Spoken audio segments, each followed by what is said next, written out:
Granny's Family Classics presents Some Christmas Stories by Charles Dickens. Read by Granny.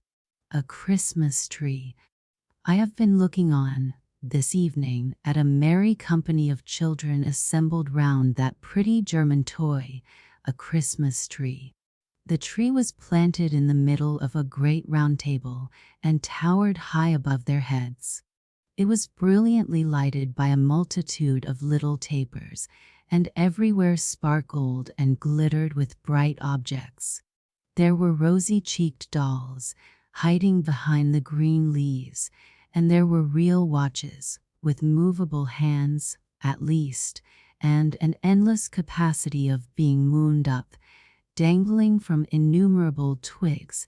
There were French-polished tables, chairs, bedsteads, wardrobes, 8-day clocks, and various other articles of domestic furniture, wonderfully made, in tin, at Wolverhampton, perched among the boughs, as if in preparation for some fairy housekeeping.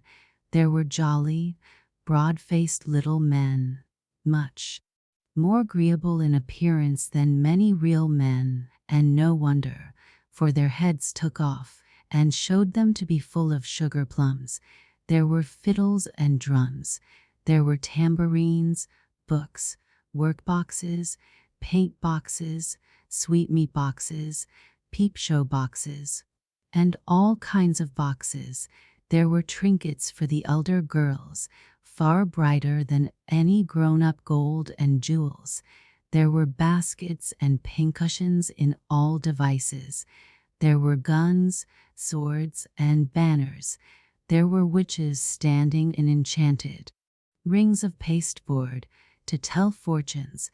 There were teetotums, humming tops, needle cases, pen wipers, smelling bottles, conversation cards, bouquet holders, real fruit, made artificially dazzling with gold leaf, imitation apples, pears, and walnuts, crammed with surprises.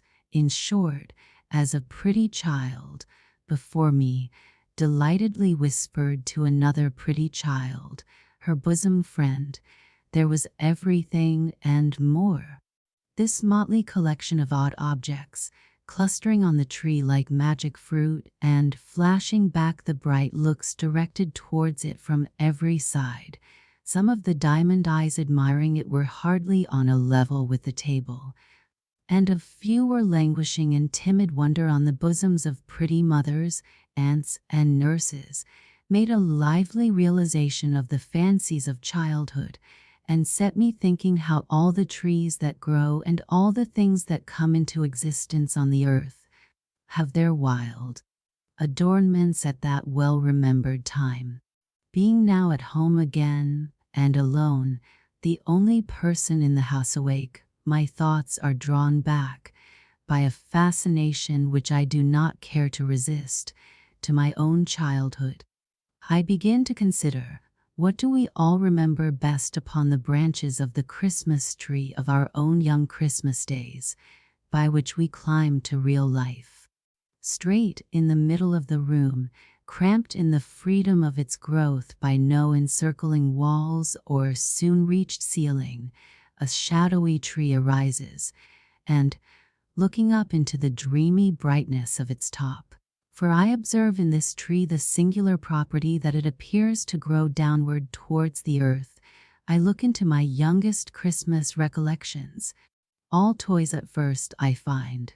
Up yonder, among the green holly and red berries, is the tumbler with his hands in his pockets, who wouldn't lie down, but whenever he was put upon the floor, persisted in rolling his fat body about, until he rolled himself still, and brought those lobster eyes of his to bear upon me, when I affected to laugh very much, but in my heart of hearts was extremely doubtful of him.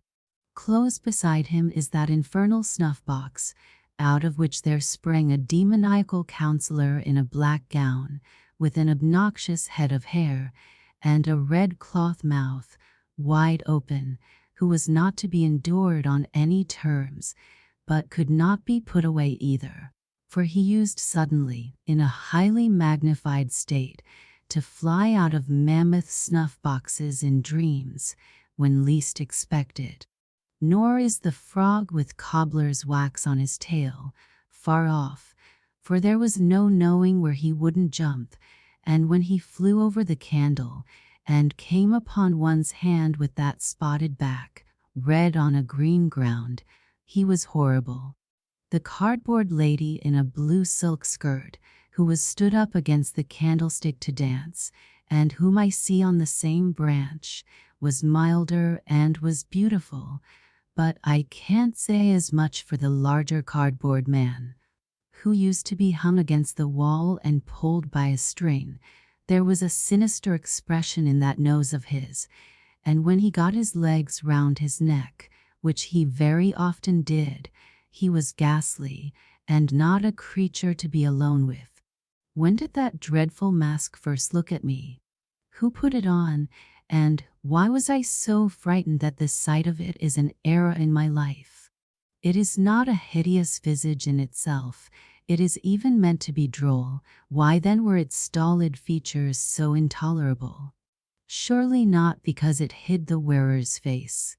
An apron would have done as much, and though I should have preferred even the apron away, it would not have been absolutely insupportable, like the mask. Was it the immovability of the mask?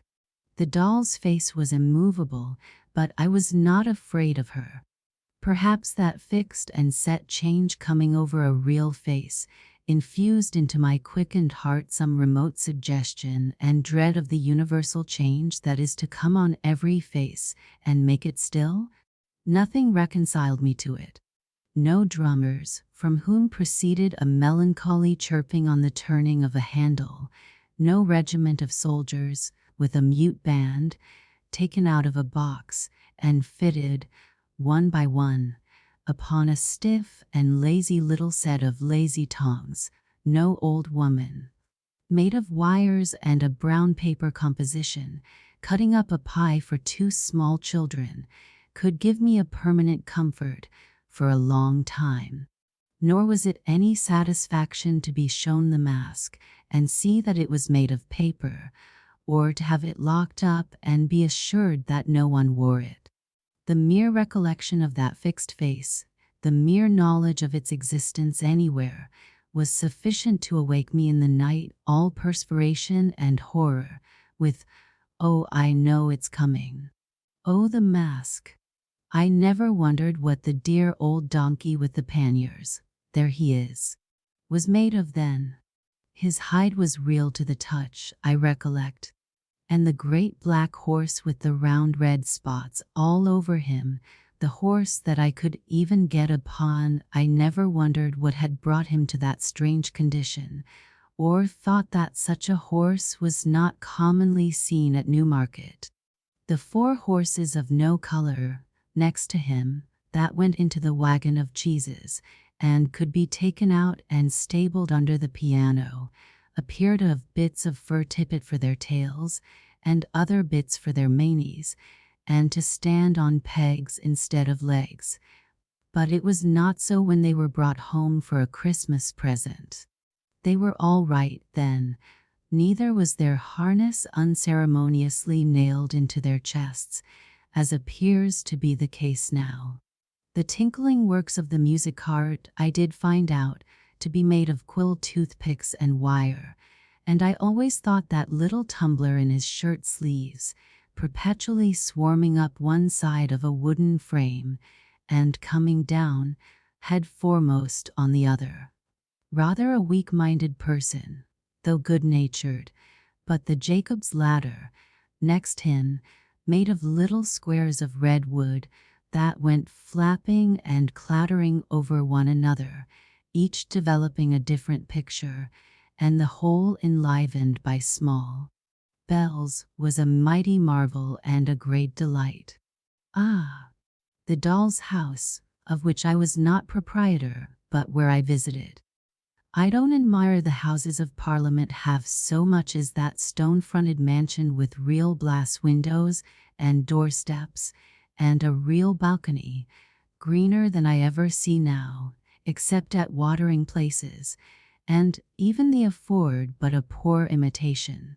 And though it did open all at once, the entire house front, which was a blow, I admit, as cancelling the fiction of a staircase, it was but to shut it up again, and I could believe. Even open, there were 3 distinct rooms in it, a sitting room and bedroom, elegantly furnished, and best of all, a kitchen, with uncommonly soft fire irons, a plentiful assortment of diminutive utensils, oh, the warming pan, and a tin man cook in profile who was always going to fry 2 fish. What Barmecide justice have I done to the noble feasts wherein the set of wooden platters figured, each with its own peculiar delicacy, as a ham or turkey, glued tight onto it, and garnished with something green, which I recollect is moss. Could all the temperance societies of these later days, united, give me such a tea-drinking as I have had through the means of yonder little set of blue crockery, which really would hold liquid, it ran out of this small wooden cask, I recollect, and tasted of matches, and which made tea, nectar. And if the 2 legs of the ineffectual little sugar tongs did tumble over one another, and what purpose, like Punch's hands, what does it matter? And if I did once streak out as a poisoned child, and strike the fashionable company with consternation, by reason of having drunk a little teaspoon, inadvertently dissolved in 2 hot tea, I was never the worse for it, except by a powder. Upon the next branches of the tree, lower down, hard by the green roller and miniature gardening tools, how thick the books begin to hang. Thin books, in themselves, at first, but many of them, and with deliciously smooth covers of bright red or green. What fat black letters to begin with. A was an archer, and shot at a frog. Of course he was. He was an apple pie also, and there he is.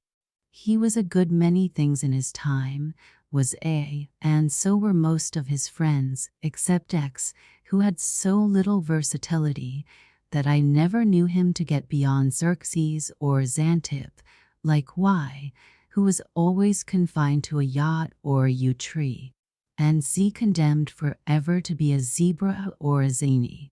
But now, the very tree itself changes and becomes a beanstalk, the marvelous beanstalk up which Jack climbed to the giant's house.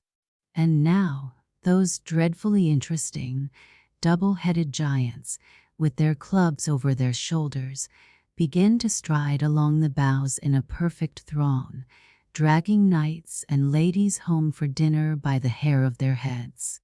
And Jack, how noble, with his sword of sharpness and his shoes of swiftness. Again those old meditations come upon me as I gaze up at him, and I debate within myself whether there was more than one Jack, which I am loath to believe possible, or only one genuine original admirable Jack, who achieved all the recorded exploits. Good for Christmas time is the ruddy color of the cloak, in which, the tree making a forest of itself for her to trip through, with her basket. Little Red Riding Hood comes to me one Christmas Eve to give me information of the cruelty and treachery of that dissembling wolf who ate her grandmother, without making any impression on his appetite, and then ate her. After making that ferocious joke about his teeth.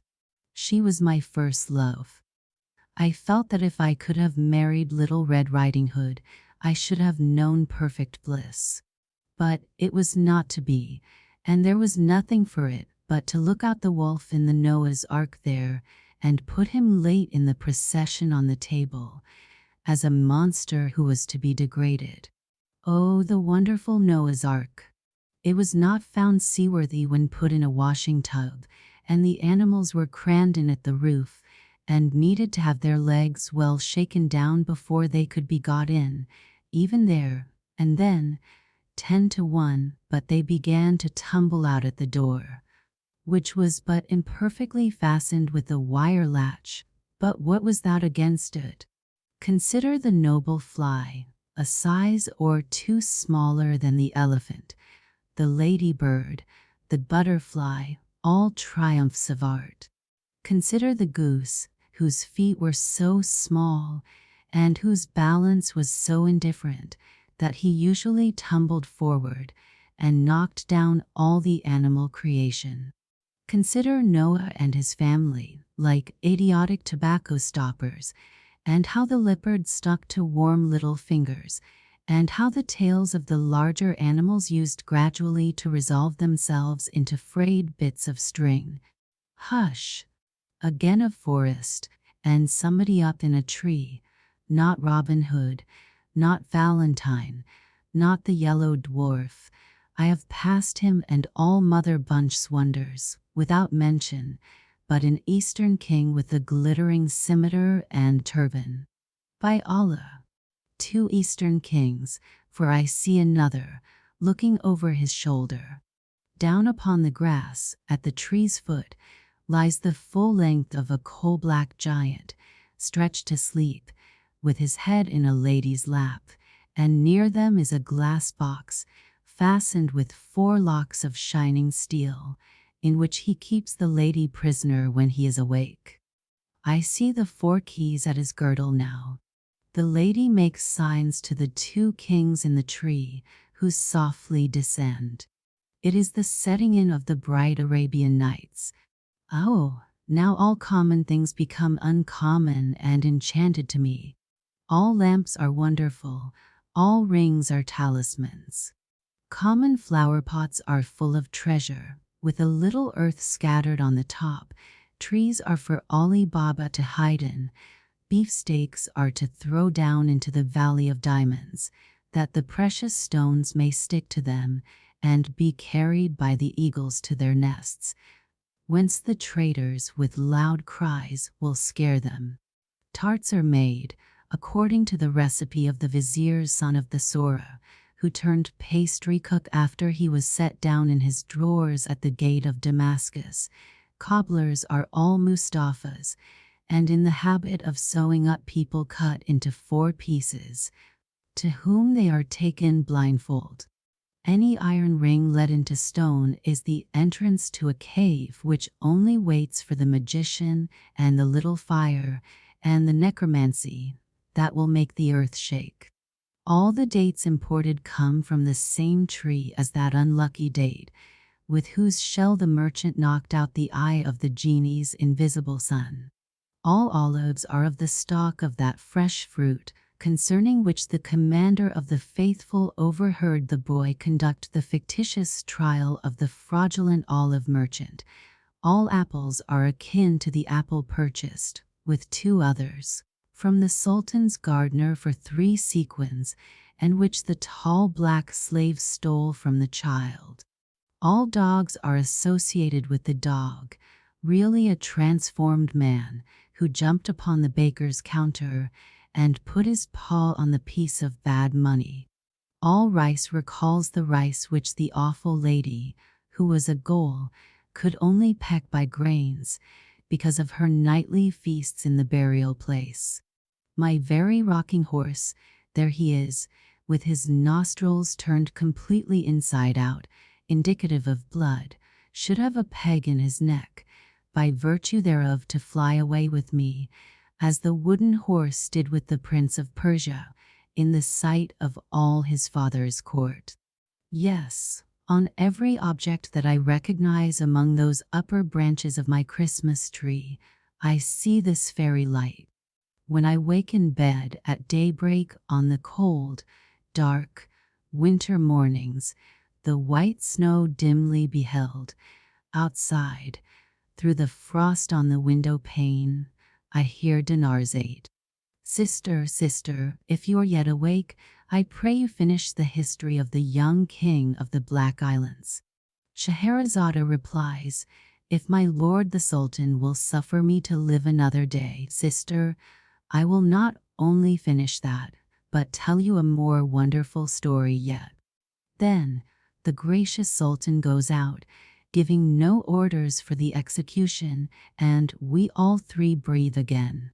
At this height of my tree I begin to see, cowering among the leaves, it may be born of turkey, or of pudding, or mince pie, or of these many fancies, jumbled with Robinson Crusoe on his desert island, Philip Quarrel among the monkeys, Sandford and Merton with Mr. Barlow, Mother Bunch, and the mask, or it may be the result of indigestion, assisted by imagination and over-doctoring, a prodigious nightmare. It is so exceedingly indistinct that I don't know why it's frightful, but I know it is. I can only make out that it is an immense array of shapeless things, which appear to be planted on a vast exaggeration of the lazy tones that used to bear the toy soldiers, and to be slowly coming close to my eyes and receding to an immeasurable distance. When it comes closest, it is worse. In connection with it I descry remembrances of winter nights incredibly long, of being sent early to bed, as a punishment for some small offense, and waking in 2 hours, with a sensation of having been asleep 2 nights, of the laden hopelessness of morning ever dawning, and the oppression of a weight of remorse. And now I see a wonderful row of little lights rise smoothly out of the ground, before a vast green curtain. Now a bell rings, a magic bell, which still sounds in my ears, unlike all other bells, and music plays, amidst a buzz of voices, and a fragrant smell of orange peel and oil. Anon, the magic bell commands the music to cease, and the great green curtain rolls itself up majestically, and the play begins. The devoted dog of Montargis avenges the death of his master, foully murdered in the forest of Bondy, and a humorous peasant with a red nose and a very little hat, whom I take from this hour forth to my bosom as a friend. I think he was a waiter or an hostler at a village inn, but many years have passed since he and I have met, remarks that the sagacity of that dog is indeed surprising, and evermore this jocular conceit will live in my remembrance fresh and unfading, overtopping all possible jokes unto the end of time.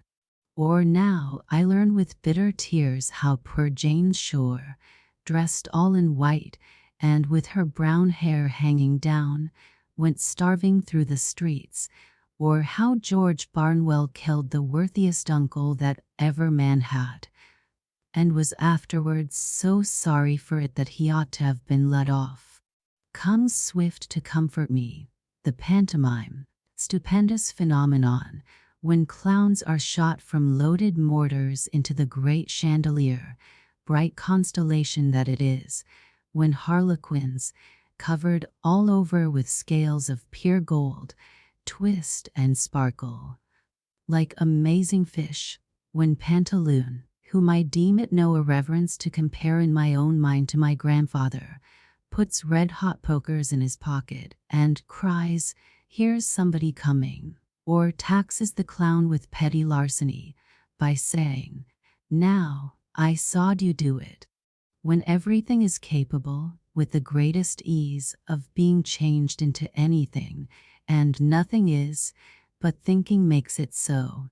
Now, too, I perceive my first experience of the dreary sensation, often to return in afterlife, of being unable, next day, to get back to the dull, settled world, of wanting to live forever in the bright atmosphere I have quitted, of doting on the little fairy, with the wand like a celestial barber's pole, and pining for a fairy immortality along with her.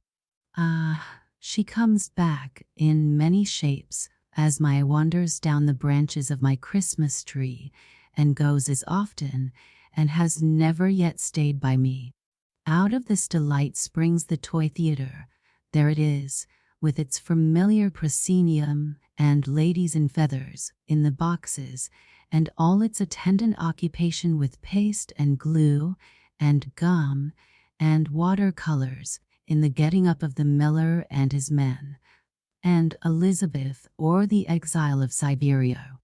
In spite of a few besetting accidents and failures, particularly an unreasonable disposition in the respectable Culmore, and some others, to become faint in the legs and double up at exciting points of the drama, a teeming world of fancies so suggestive and all-embracing that, far below it on my Christmas tree, I see dark, dirty, real theaters in the daytime, adorned with these associations as with the freshest garlands of the rarest flowers, and charming me yet. But hark! The waits are playing, and they break my childish sleep. What images do I associate with the Christmas music as I see them set forth on the Christmas tree? Known before all the others, keeping far apart from all the others, they gather round my little bed. An angel, speaking to a group of shepherds in a field, some travelers with eyes uplifted, following a star, a baby in a manger, a child in a spacious temple, talking with grave men, a solemn figure with a mild and beautiful face, raising a dead girl by the hand. Again, near a city gate, calling back the son of a widow on his bier to life. A crowd of people looking through the opened roof of a chamber where he sits, and letting down a sick person on a bed, with ropes, the same, in a tempest. Walking on the water to a ship, again, on a seashore, teaching a great multitude, again, with a child upon his knee and other children round, again, restoring sight to the blind, speech to the dumb, hearing to the deaf, health to the sick, strength to the lame, knowledge to the ignorant, again, dying upon a cross, watched by armed soldiers, a thick darkness coming on, the earth beginning to shake, and only one voice heard, "Forgive them, for they know not what they do." Still, on the lower and maturer branches of the tree, Christmas associations cluster thick.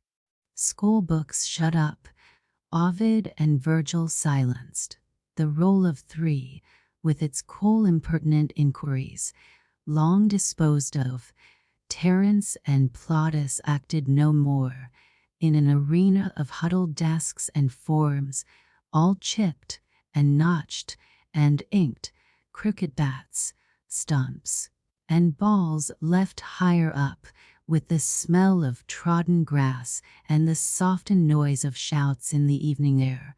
The tree is still fresh, still gay. If I no more come home at Christmas time, there will be boys and girls, thank heaven, while the world lasts, and they do. Yonder they dance and play upon the branches of my tree, God bless them, merrily, and my heart dances and plays too. And I do come home at Christmas. We all do, or we all should. We all come home, or ought to come home, for a short holiday, the longer, the better, from the great boarding school, where we are forever working at our arithmetical slates, to take and give a rest. As to going a-visiting, where can we not go, if we will? Where have we not been, when we would, starting our fancy from our Christmas tree, away into the winter prospect? There are many such upon the tree. On, by low-lying, misty grounds, through fens and fogs, up long hills, winding dark as caverns between thick plantations, almost shutting out the sparkling stars, so, out on broad heights, until we stop at last, with sudden silence, at an avenue. The gate bell has a deep, half-awful sound in the frosty air.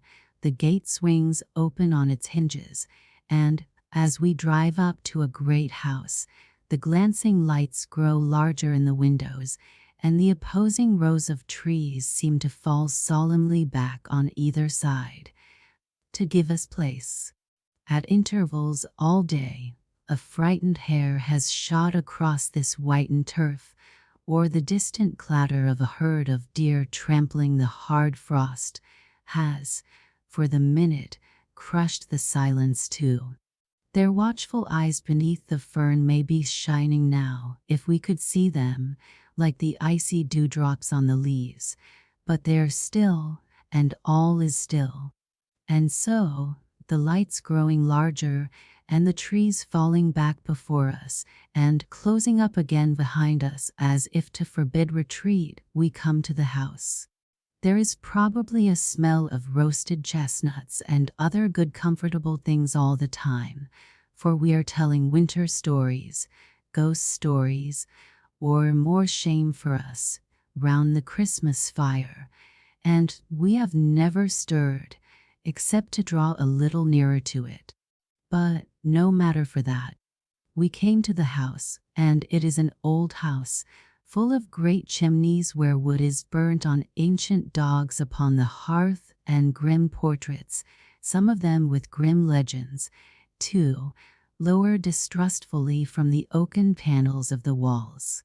We are a middle-aged nobleman, and we make a generous supper with our host and hostess and their guests, it being Christmas time, and the old house full of company, and then we go to bed. Our room is a very old room. It is hung with tapestry. We don't like the portrait of a cavalier in green over the fireplace.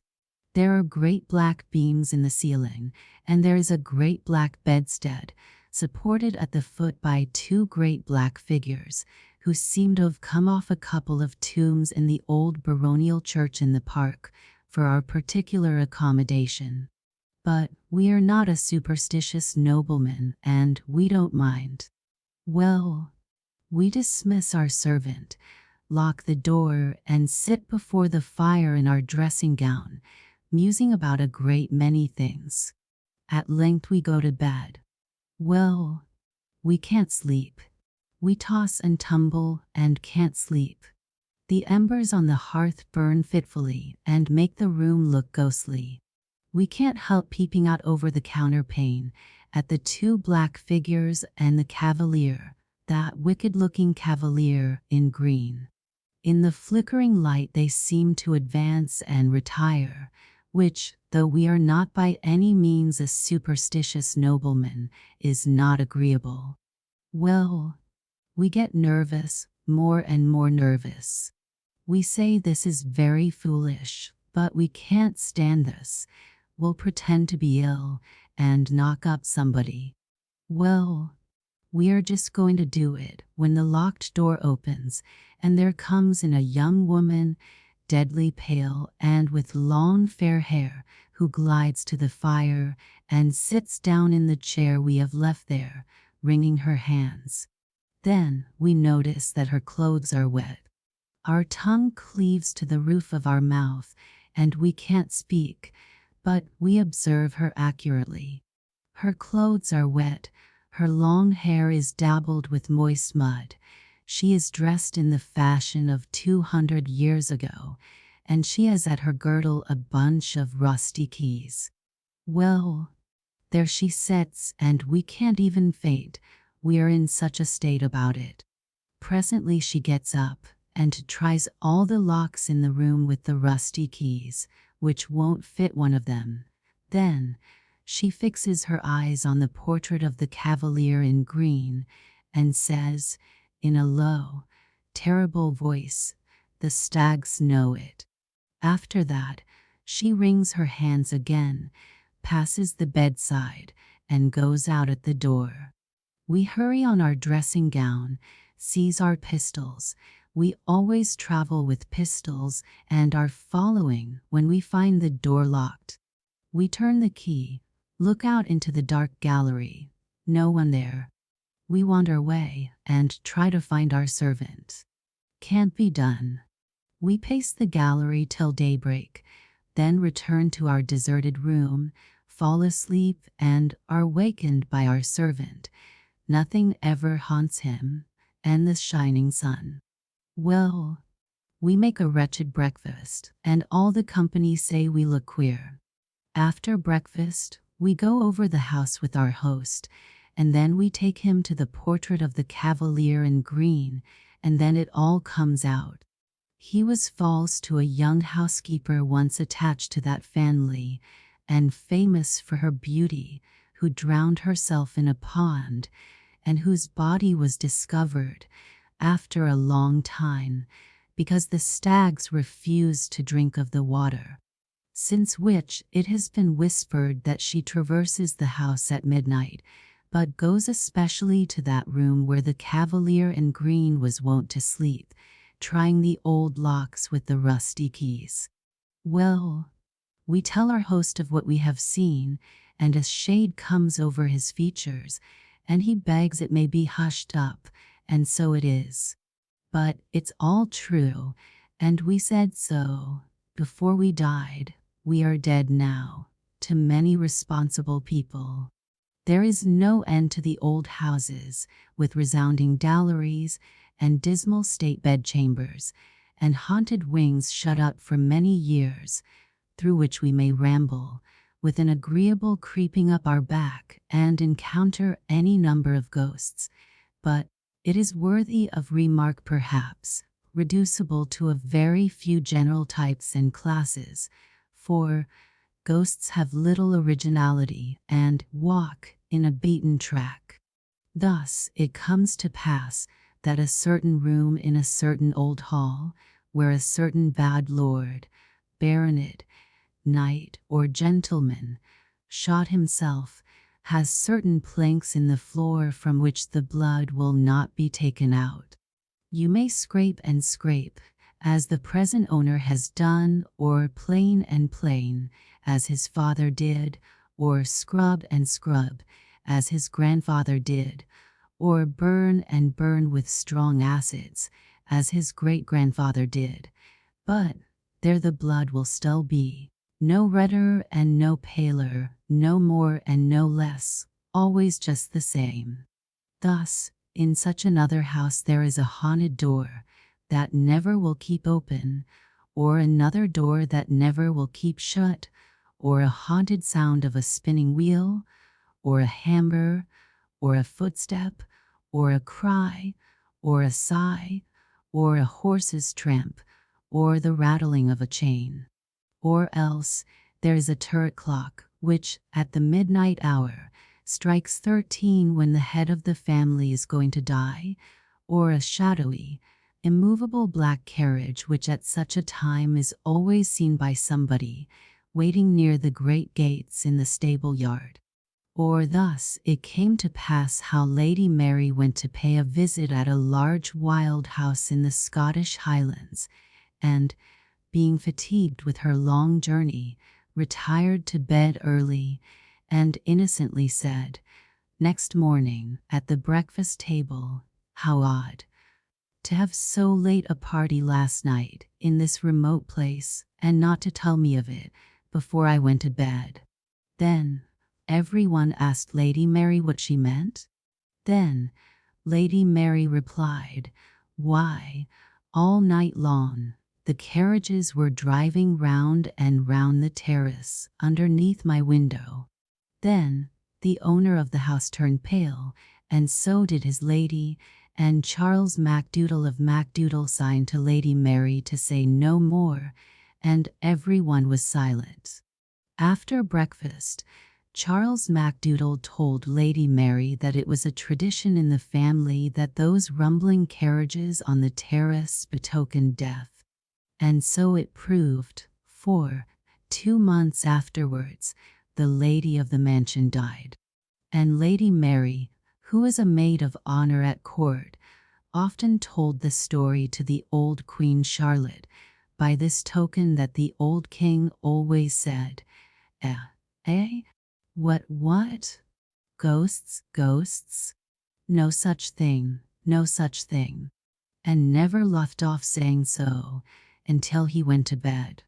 Or a friend of somebody's whom most of us know, when he was a young man at college, had a particular friend with whom he made the compact that, if it were possible for the spirit to return to this earth after its separation from the body, he of the twain who first died should reappear to the other. In course of time, this compact was forgotten by our friend, the two young men having progressed in life and taken diverging paths that were wide asunder. But one night, many years afterwards, our friend being in the north of England and staying for the night in an inn on the Yorkshire moors, happened to look out of bed, and there, in the moonlight, leaning on a bureau near the window, steadfastly regarding him, saw his old college friend. The appearance being solemnly addressed, replied, in a kind of whisper, but very audibly, "Do not come near me.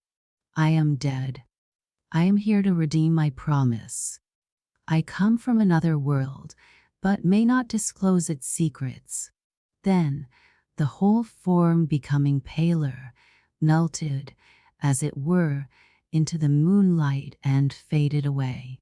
Or, there was the daughter of the first occupier of the picturesque Elizabethan house, so famous in our neighborhood.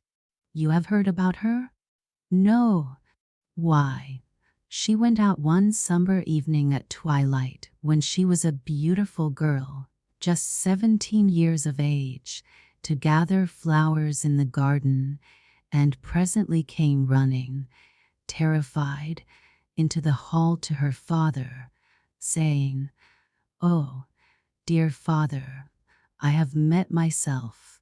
He took her in his arms and told her it was fancy, but she said, "Oh no, I met myself in the broad walk, and I was pale and gathering withered flowers, and I turned my head and held them up."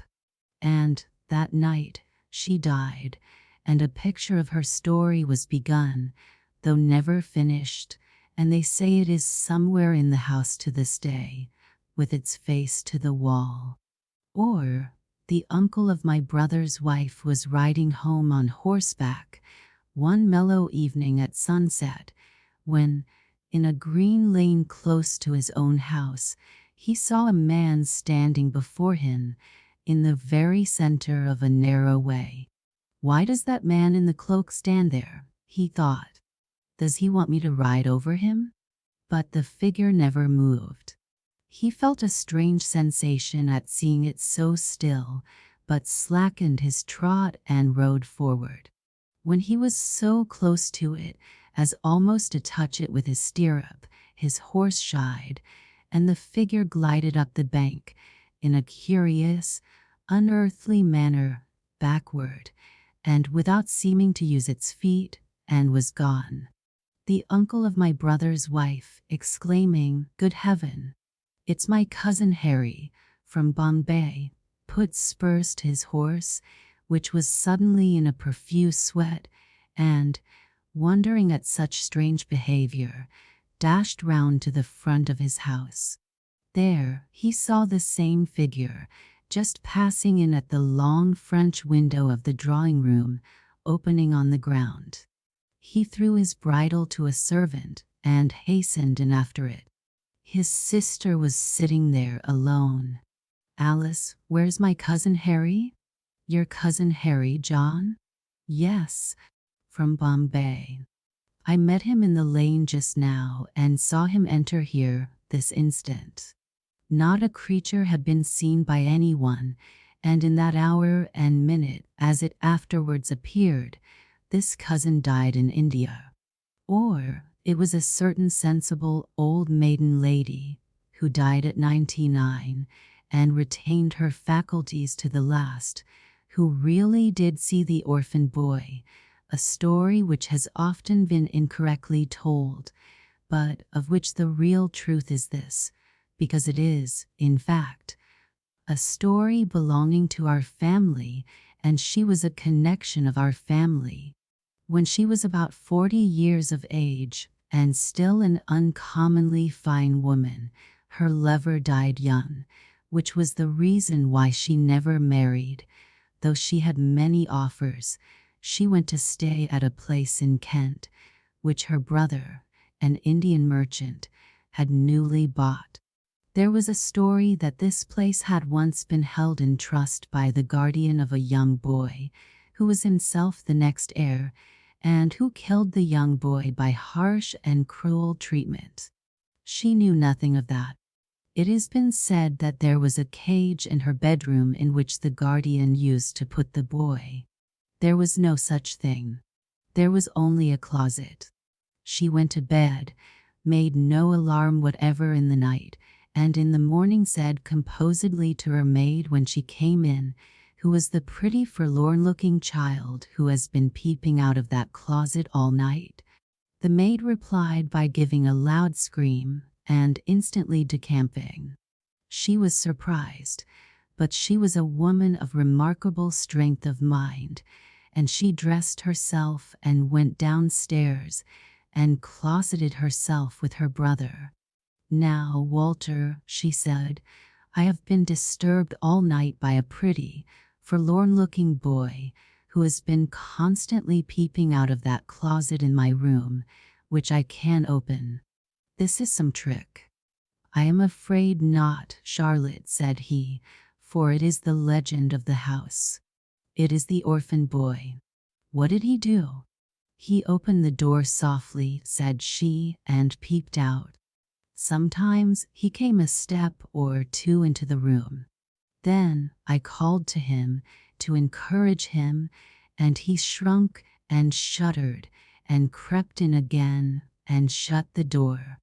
"The closet has no communication, Charlotte," said her brother, "with any other part of the house, and it's nailed up." This was undeniably true, and it took 2 carpenters a whole forenoon to get it open for examination. Then she was satisfied that she had seen the orphan boy.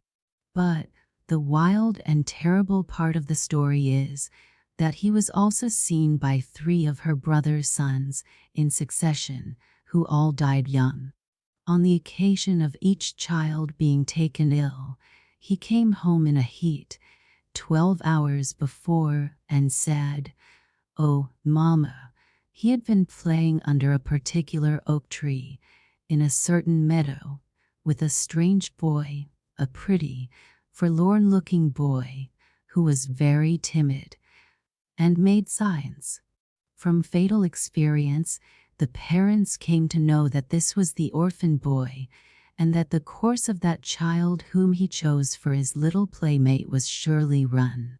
Legion is the name of the German castles, where we sit up alone to wait for the spectre, where we are shown into a room, made comparatively cheerful for our reception, where we glance round at the shadows, thrown on the blank walls by the crackling fire, where we feel very lonely when the village innkeeper and his pretty daughter have retired, after laying down a fresh store of wood upon the hearth, and setting forth on the small table such supper cheer as a cold roast capon, bread, grapes, and a flask of old Rhine wine, where the reverberating doors close on their retreat, one after another, like so many peals of sullen thunder, and where, about the small hours of the night, we come into the knowledge of divers supernatural mysteries. Legion is the name of the haunted German students, in whose society we draw yet nearer to the fire, while the schoolboy in the corner opens his eyes wide and round, and flies off the footstool he has chosen for his seat, when the door accidentally blows open. Vast is the crop of such fruit, shining on our Christmas tree, in blossom, almost at the very top, ripening all down the boughs. Among the later toys and fancies hanging there, as idle often and less pure, be the images once associated with the sweet old waits, the softened music in the night, ever unalterable. Encircled by the social thoughts of Christmas time, still let the benignant figure of my childhood stand unchanged. In every cheerful image and suggestion that the season brings, may the bright star that rested above the poor roof be the star of all the Christian world. A moment's pause, O vanishing tree, of which the lower boughs are dark to me as yet, and let me look once more. I know there are blank spaces on thy branches, where eyes that I have loved have shone and smiled, from which they are departed. But, far above, I see the razor of the dead girl, and the widow's son, and God is good. If H be hiding for me in the unseen portion of thy downward growth, O may I, with a gray head, turn a child's heart to that figure yet, and a child's trustfulness and confidence. Now, the tree is decorated with bright merriment and song and dance and cheerfulness. And they're welcome. Innocent and welcome be they ever held, beneath the branches of the Christmas tree, which cast no gloomy shadow. But, as it sinks into the ground, I hear a whisper going through the leaves. This in commemoration of the law of love and kindness, mercy and compassion. This in remembrance of me. What Christmas is as we grow older. Time was, with most of us, when Christmas Day encircling all our limited world like a magic ring, left nothing out for us to miss or seek, bound together all our home enjoyments, affections, and hopes, grouped everything and everyone around the Christmas fire, and made the little picture shining in our bright young eyes complete.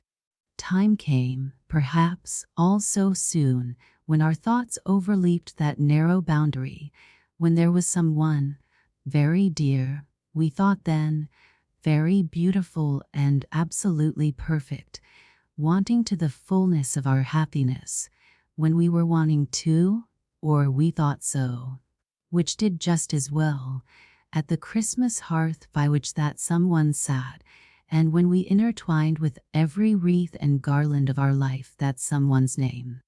That was the time for the bright visionary Christmases which have long arisen from us to show faintly, after summer rain, in the palest edges of the rainbow. That was the time for the beatified enjoyment of the things that were to be, and never were, and yet the things that were so real in our resolute hope that it would be hard to say, now, what realities achieved since, have been stronger. What?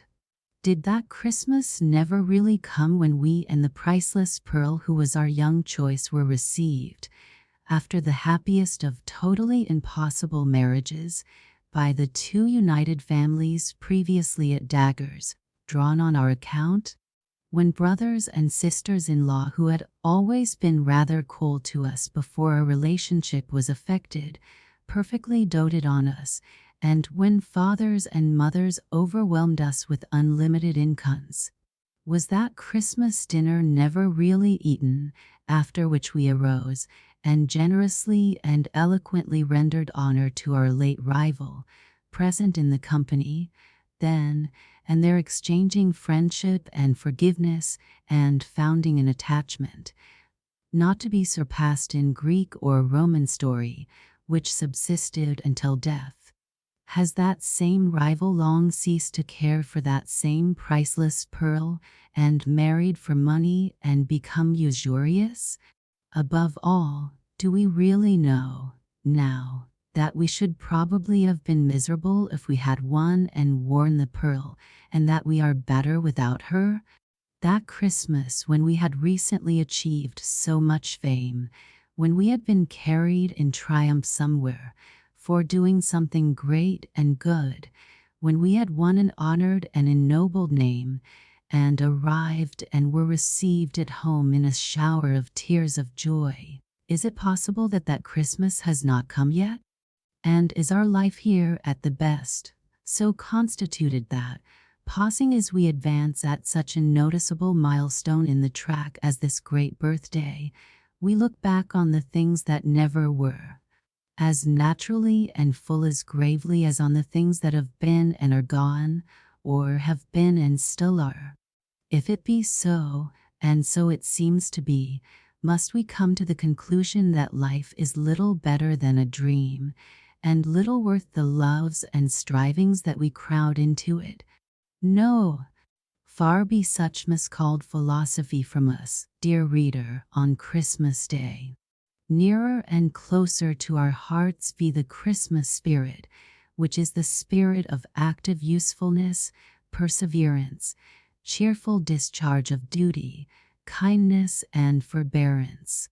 It is in the last virtues especially that we are, or should be, strengthened by the unaccomplished visions of our youth. For who shall say that they are not our teachers to deal gently even with the impalpable nothings of the earth? Therefore, as we grow older, let us be more thankful that the circle of our Christmas associations and of the lessons that they bring expands. Let us welcome every one of them and summon them to take their places by the Christmas hearth. Welcome, old aspirations, glittering creatures of an ardent fancy, to your shelter underneath the holly. We know you and have not outlived you yet. Welcome, old projects and old loves, however fleeting, to your nooks among the steadier lights that burn around us. Welcome, all that was ever real to our hearts, and for the earnestness that made you real, thanks to heaven. Do we build no Christmas castles in the clouds now? Let our thoughts, fluttering like butterflies among these flowers of children, bear witness. Before this boy, there stretches out a future, brighter than we ever looked on in our old romantic time, but bright with honor and with truth. Around this little head on which the sunny curls lie heaped, the graces sport as prettily, as airily, as when there was no sight within the reach of time to shear away the curls of our first loaf. Upon another girl's face near it, placider but smiling bright, a quiet and contented little face, we see home fairly written. Shining from the word, as rays shine from a star, we see how, when our graves are old, other hopes than ours are young, other hearts than ours are moved, how other ways are smoothed, how other happiness blooms, ripens, and decays. No, not decays.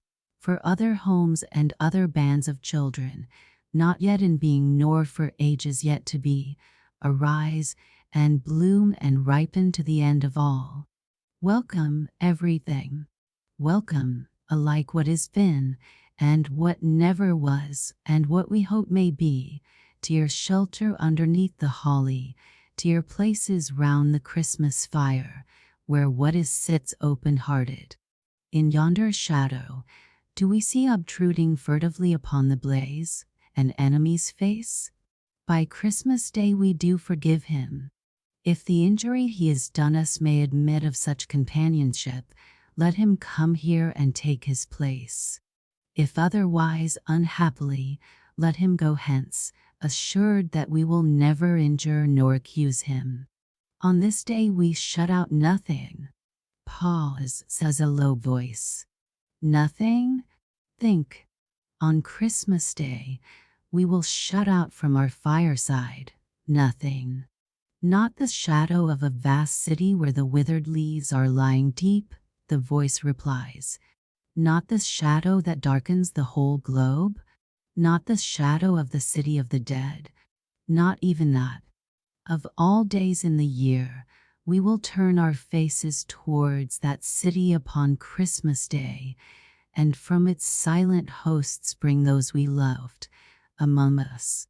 City of the dead, in the blessed name wherein we are gathered together at this time, and in the presence that is here among us according to the promise, we will receive, and not dismiss, thy people who are dear to us.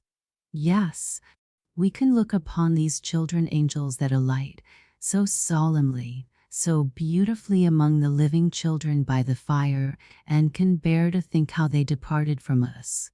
Entertaining angels unawares, as the patriarchs did, The playful children are unconscious of their guests, but we can see them, can see a radiant arm around one favorite neck, as if there were a tempting of that child away. Among the celestial figures there is one, a poor misshapen boy on earth, of a glorious beauty now, of whom his dying mother said it grieved her much to leave him here, alone, for so many years as it was likely would elapse before he came to her, being such a little child. But he went quickly, and was laid upon her breast, and in her hand she leads him. There was a gallant boy, who fell, far away, upon a burning sand beneath a burning sun, and said, "Tell them at home, with my last love, how much I could have wished to kiss them once, but that I died contented and had done my duty." Or there was another, over whom they read the words, "Therefore we commit his body to the deep," and so consigned him to the lonely ocean and sailed on. Or there was another, who lay down to his rest in the dark shadow of great forests, and, on earth, awoke no more. Oh, shall they not, from sand and sea and forest, be brought home at such a time? There was a dear girl, almost a woman, never to be won, who made a mourning Christmas in a house of joy, and went her trackless way to the silent city. Do we recollect her, worn out, faintly whispering what could not be heard, and falling into that last sleep for weariness? Oh, look upon her now! Oh, look upon her beauty, her serenity, her changeless youth, her happiness. The daughter of Jairus was recalled to life, to die, but she, more blessed, has heard the same voice, saying unto her, "Arise forever." We had a friend who was our friend from early days, with whom we often pictured the changes that were to come upon our lives, and merrily imagined how we would speak, and walk, and think, and talk, when we came to be old. His destined habitation in the city of the dead received him in his prime. Shall he be shut out from our Christmas remembrance? Would his love have so excluded us? Lost friend, lost child, lost parent, sister, brother, husband, wife, we will not so discard you. You shall hold your cherished places in our Christmas hearts, and by our Christmas fires, and in the season of immortal hope, and on the birthday of immortal mercy, we will shut out nothing. The winter sun goes down over town and village. On the sea it makes a rosy path, as if the sacred tread were fresh upon the water. A few more moments and it sinks, and night comes on, and lights begin to sparkle in the prospect. On the hillside beyond this shapelessly diffused town, and in the quiet keeping of the trees that gird the village steeple, remembrances are cut in stone, planted in common flowers, growing in grass, entwined with lowly brambles around many a mound of earth. In town and village, there are doors and windows closed against the weather, there are flaming logs heaped high, there are joyful faces, there is healthy music of voices. Be all ungentleness and harm excluded from the temples of the household gods, but be those remembrances admitted with tender encouragement. They are of the time and all its comforting and peaceful reassurances, and of the history that reunited even upon earth the living and the dead, and of the broad beneficence and goodness that too many men have tried to tear to narrow shreds. The poor relation's story. He was very reluctant to take precedence of so many respected members of the family by beginning the round of stories they were to relate as they sat in a goodly circle by the Christmas fire, and he modestly suggested that it would be more correct if John, our esteemed host, whose health he begged to drink, would have the kindness to begin. For as to himself, he said, He was so little used to lead the way that really, but as they all cried out here, that he must begin, and agreed with one voice that he might, could, would, and should begin, he left off rubbing his hands, and took his legs out from under his armchair, and did begin. "I have no doubt," said the poor relation, "that I shall surprise the assembled members of our family, and particularly John, our esteemed host, to whom we are so much indebted for the great hospitality with which he has this day entertained us, by the confession I am going to make. But if you do me the honor to be surprised at anything that falls from a person so unimportant in the family as I am, I can only say that I shall be scrupulously accurate in all I relate. I am not what I am supposed to be.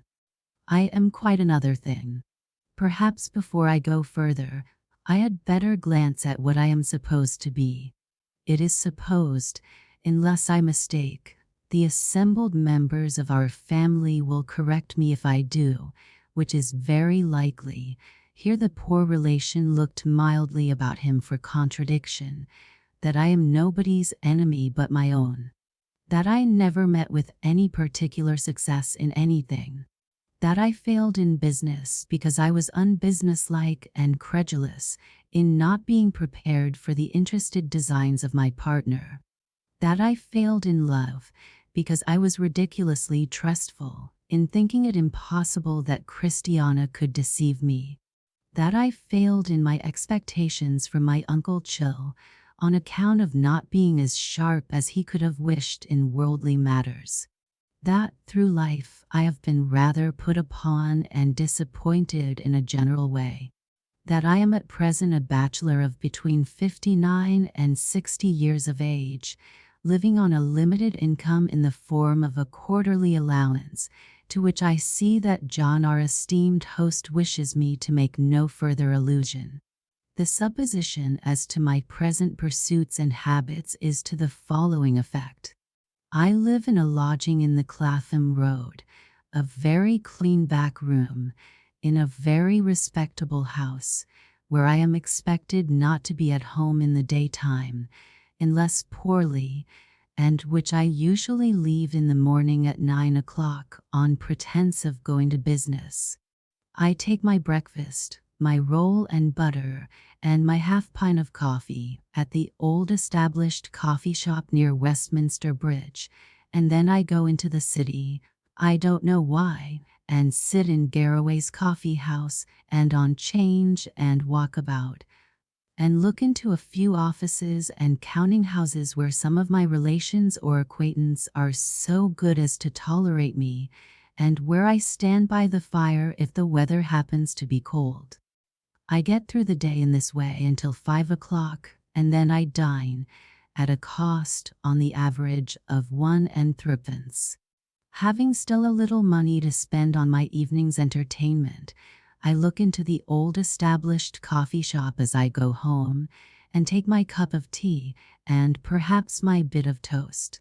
So, as the large hand of the clock makes its way round to the morning hour again, I make my way round to the Clapham Road again, and go to bed when I get to my lodging, fire being expensive, and being objected to by the family on account of its giving trouble and making a dirt.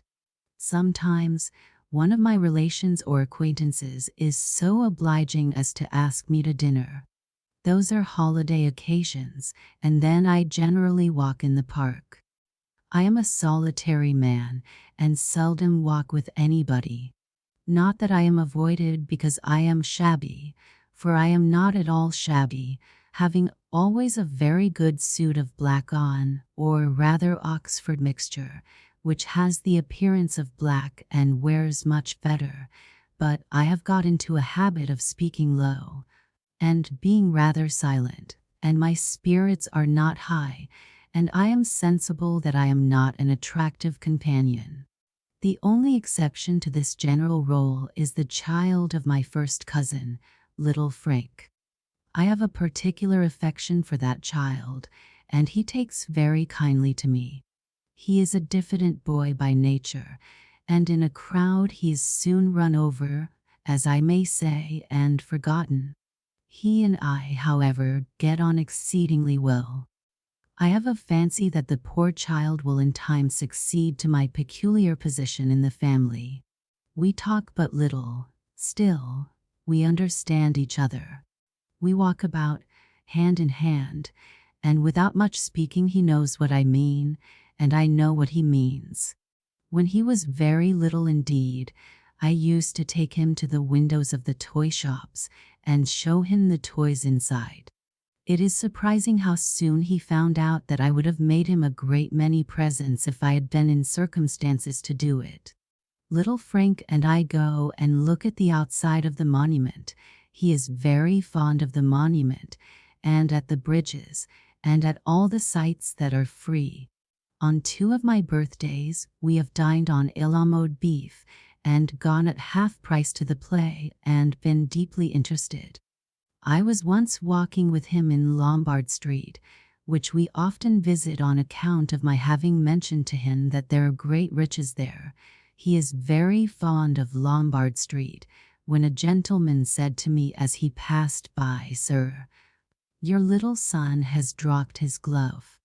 I assure you, if you will excuse my remarking on so trivial a circumstance, this accidental mention of the child as mine quite touched my heart and brought the foolish tears into my eyes. When little Frank is sent to school in the country, I shall be very much at a loss what to do with myself, but I have the intention of walking down there once a month and seeing him on a half-holiday. I am told he will then be at play upon the heath, and if my visits should be objected to, as unsettling the child, I can see him from a distance without his seeing me, and walk back again. His mother comes of a highly genteel family, and rather disapproves, I am aware, of our being too much together. I know that I am not calculated to improve his retiring disposition, but I think he would miss me beyond the feeling of the moment if we were wholly separated. When I die in the Clapham Road, I shall not leave much more in this world than I shall take out of it, but I happen to have a miniature of a bright-faced boy, with a curling head, and an open shirt-frill waving down his bosom. My mother had it taken for me, but I can't believe that it was ever like, which will be worth nothing to sell, and which I shall beg may he give to Frank. I have written my dear boy a little letter with it, in which I have told him that I felt very sorry to part from him, though bound to confess that I knew no reason why I should remain here. I have given him some short advice, the best in my power, to take warning of the consequences of being nobody's enemy but his own, and I have endeavored to comfort him for what I fear he will consider a bereavement, by pointing out to him that I was only a superfluous something to every one but him, and that having by some means failed to find a place in this great assembly, I am better out of it. Such, said the poor relation, clearing his throat and beginning to speak a little louder, is the general impression about me. Now, it is a remarkable circumstance which forms the aim and purpose of my story, that this is all wrong. This is not my life, and these are not my habits. I do not even live in the Clapham Road. Comparatively speaking, I am very seldom there. I reside, mostly, I am almost ashamed to say the word, it sounds so full of pretension, in a castle. I do not mean that it is an old baronial habitation, but still it is a building always known to everyone by the name of a castle. In it, I preserve the particulars of my history. They run thus. It was when I first took John Spatter, who had been my clerk, into partnership, and when I was still a young man of not more than 25, residing in the house of my Uncle Chill, from whom I had considerable expectations, that I ventured to propose to Christiana. I had loved Christiana a long time. She was very beautiful and very winning in all respects. I rather mistrusted her widowed mother, who I feared was of a plotting and mercenary turn of mind, but I thought as well of her as I could, for Christiana's sake. I never had loved anyone but Christiana, and she had been all the world, and oh, for more than all the world, to me, from our childhood.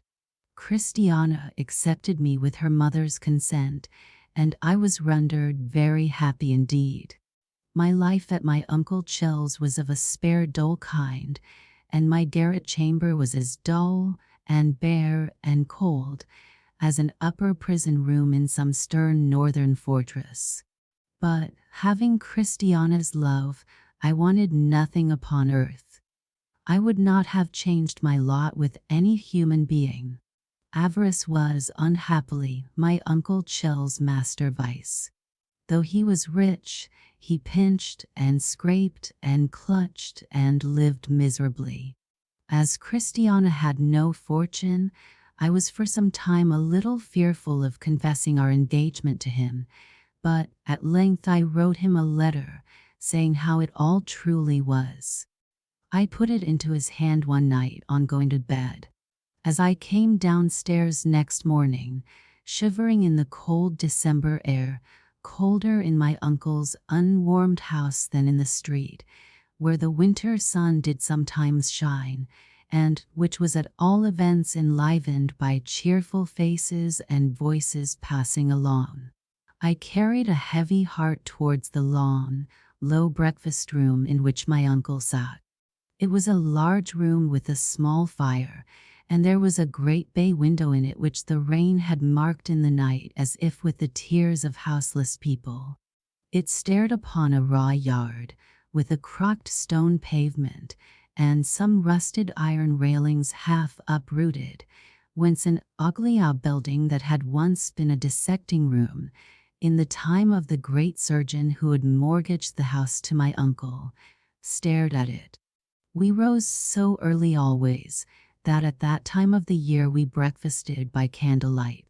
When I went into the room, my uncle was so contracted by the cold, and so huddled together in his chair behind the one dim candle, that I did not see him until I was close to the table.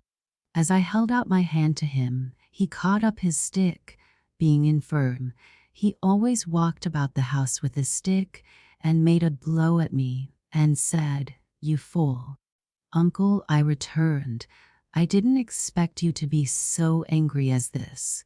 Nor had I expected it, though he was a hard and angry old man. "You didn't expect," said he. "When did you ever expect? When did you ever calculate or look forward, you contemptible dog? These are hard words, uncle." "Hard words? Feathers to pelt such an idiot as you with," said he. "Here, Betsy Snap. Look at him."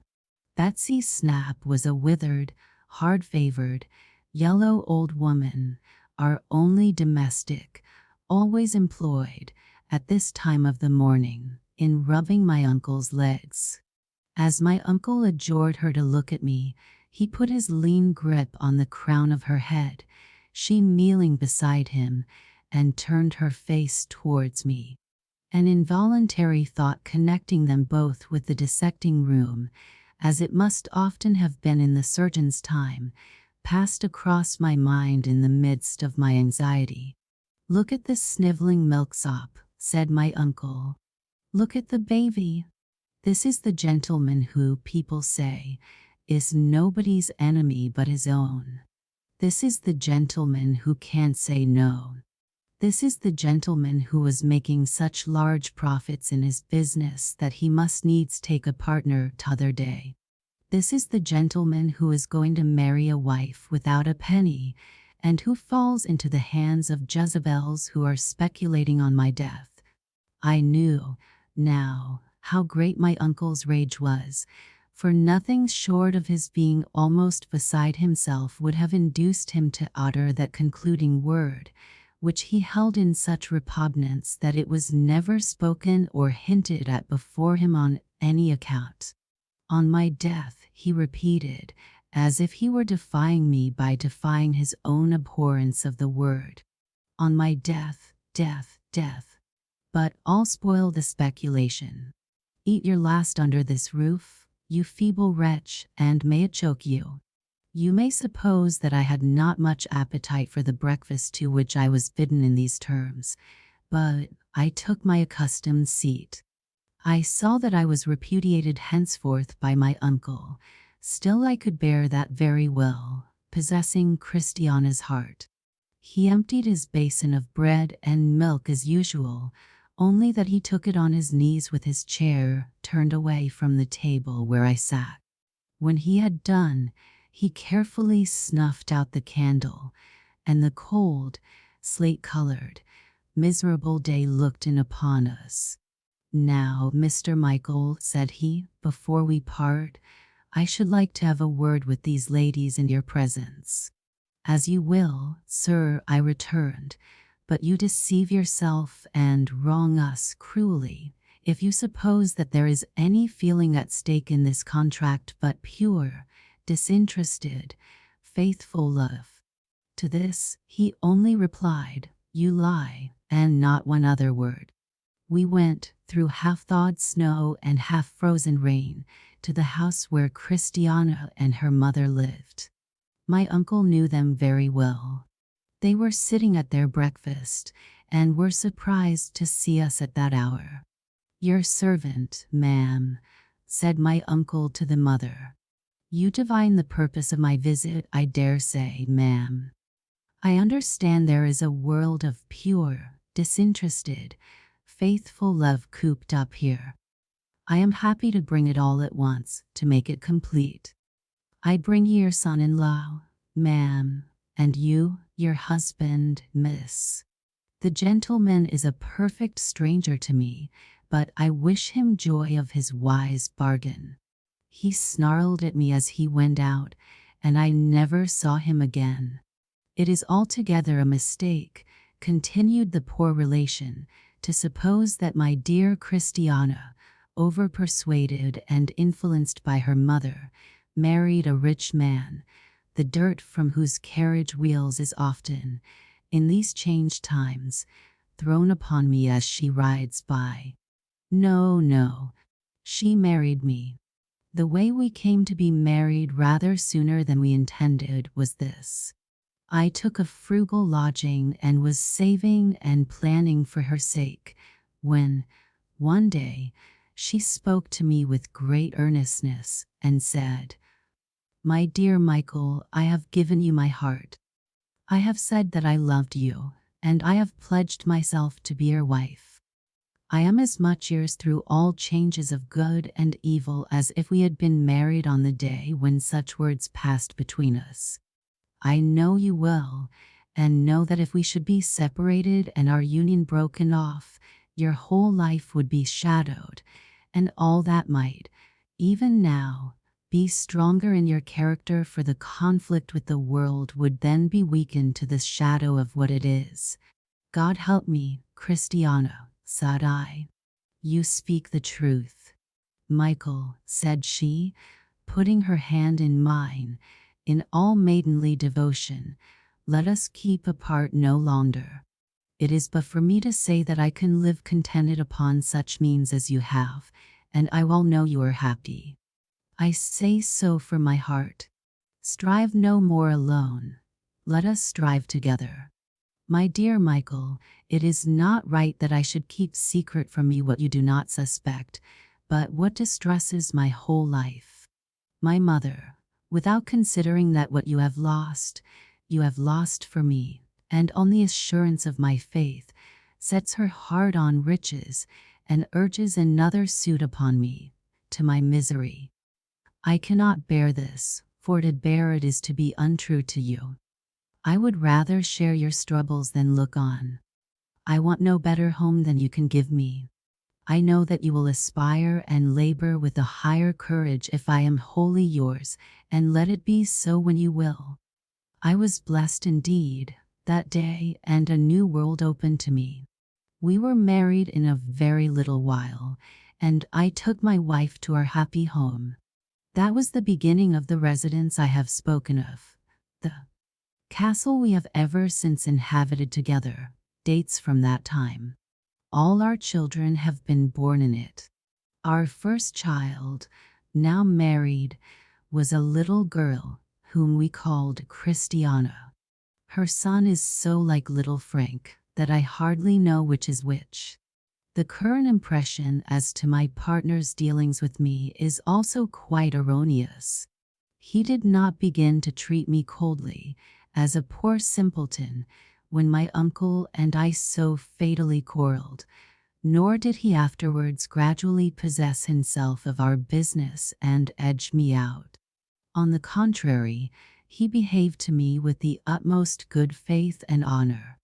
Matters between us took this turn on the day of my separation from my uncle, and even before the arrival at our counting house of my trunks, which he sent after me, not carriage paid, I went down to our room of business on our little wharf, overlooking the river, and there I told John Spatter what had happened. John did not say, in reply, that rich old relatives were palpable facts, and that love and sentiment were moonshine and fiction. He addressed me thus. "Michael," said John, "we were at school together, and I generally had the knack of getting on better than you, and making a higher reputation." "You had, John," I returned. "Although," said John, "I borrowed your books and lost them, borrowed your pocket money and never repaid it, got you to buy my damaged knives at a higher price than I had given for them new, and to own to the windows that I had broken. All not worth mentioning, John Spatter," said I, "but certainly true. When you were first established in this infant business, which promises to thrive so well," pursued John, "I came to you in my search for almost any employment, and you made me your clerk." "Still not worth mentioning, my dear John Spatter," said I. "Still equally true. And finding that I had a good head for business, and that I was really useful to the business, you did not like to retain me in that capacity, and thought it an act of justice soon to make me your partner. Still less worth mentioning than any of those other little circumstances you have recalled, John Spatter," said I, "for I was, and am, sensible of your merits and my deficiencies." "Now, my good friend," said John, drawing my arm through his, as he had had a habit of doing at school, while two vessels outside the windows of our counting house, which were shaped like the stern windows of a ship, went lightly down the river with the tide. As John and I might then be sailing away in company and in trust and confidence on our voyage of life, let there, under these friendly circumstances, be a right understanding between us. You are too easy, Michael. You are nobody's enemy but your own. If I were to give you that damaging character among our connection, with a shrug and a shake of the head and a sigh, and if I were further to abuse the trust you place in me. But you never will abuse it at all, John, I observed. Never, said he, but I am putting a case, I say, and if I were further to abuse that trust by keeping this piece of our common affairs in the dark, and this other piece in the light, and again this other piece in the twilight, and so on, I should strengthen my strength, and weaken your weakness, day by day, until at last I found myself on the high road to fortune, and you left behind on some bare common, a hopeless number of miles out of the way. Exactly so, said I. To prevent this, Michael, said John Spatter, or the remotest chance of this, there must be perfect openness between us. Nothing must be concealed, and we must have but one interest. My dear John Spatter, I assured him, that is precisely what I mean. And when you are too easy, pursued John, his face glowing with friendship, You must allow me to prevent that imperfection in your nature from being taken advantage of by anyone. You must not expect me to humor it. My dear John Spatter, I interrupted, I don't expect you to humor it. I want to correct it. And I, too, said John. Exactly so, cried I. We both have the same end in view, and honorably seeking it and fully trusting one another, and having but one interest, ours will be a prosperous and happy partnership.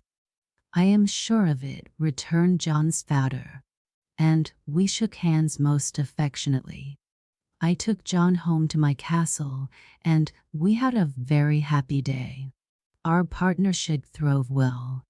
My friend and partner supplied what I wanted, as I had foreseen that he would, and by improving both the business and myself, amply acknowledged any little rise in life to which I had helped him. I am not, said the poor relation, looking at the fire as he slowly rubbed his hands, very rich, for I never cared to be that, but I have enough, and am above all moderate wants and anxieties. My castle is not a splendid place, but it is very comfortable, and it has a warm and cheerful air, and is quite a picture of home. Our eldest girl, who is very like her mother, married John Spatter's eldest son. Our two families are closely united in other ties of attachment. It is very pleasant of an evening when we are all assembled together, which frequently happens, and when John and I talk over old times, and the one interest there has always been between us. I really do not know in my castle what loneliness is. Some of our children or grandchildren are always about it, and the young voices of my descendants are delightful. Oh, how delightful to me to hear. My dearest and most devoted wife, ever faithful, ever loving, ever helpful and sustaining and consoling, is the priceless blessing of my house, from whom all its other blessings spring. We are rather a musical family, and when Christiana sees me, at any time, a little weary or depressed, she steals to the piano and sings a gentle air she used to sing when we were first betrothed. So weak a man am I, that I cannot bear to hear it from any other source. They played it once, at the theatre, when I was there with little Frank, and the child said wondering, Cousin Michael, whose hot tears are these that have fallen on my hand? Such is my castle, and such are the real particulars of my life therein preserved. I often take little Frank home there. He is very welcome to my grandchildren, and they play together. At this time of the year, the Christmas and New Year time, I am seldom out of my castle, for the associations of the season seem to hold me there, and the precepts of the season seem to teach me that it is well to be there. And the castle is, observed a grave, kind voice among the company. Yes, my castle, said the poor relation, shaking his head as he still looked at the fire, is in the air. John, our esteemed host, suggests its situation accurately. My castle is in the air. I have done. Will you be so good as to pass the story? The child's story. Once upon a time, a good many years ago, there was a traveler, and he set out upon a journey. It was a magic journey, and was to seem very long when he began it, and very short when he got halfway through. He traveled along a rather dark path for some little time, without meeting anything, until at last he came to a beautiful child. So he said to the child, What do you do here? And the child said, I am always at play. Come and play with me. So he played with that child the whole day long, and they were very merry. The sky was so blue, the sun was so bright, the water was so sparkling, The leaves were so green, the flowers were so lovely, and they heard such singing birds and saw so many butterflies that everything was beautiful. This was in fine weather. When it rained, they loved to watch the falling drops and to smell the fresh scents. When it blew, it was delightful to listen to the wind and fancy what it said as it came rushing from its home. Where was that?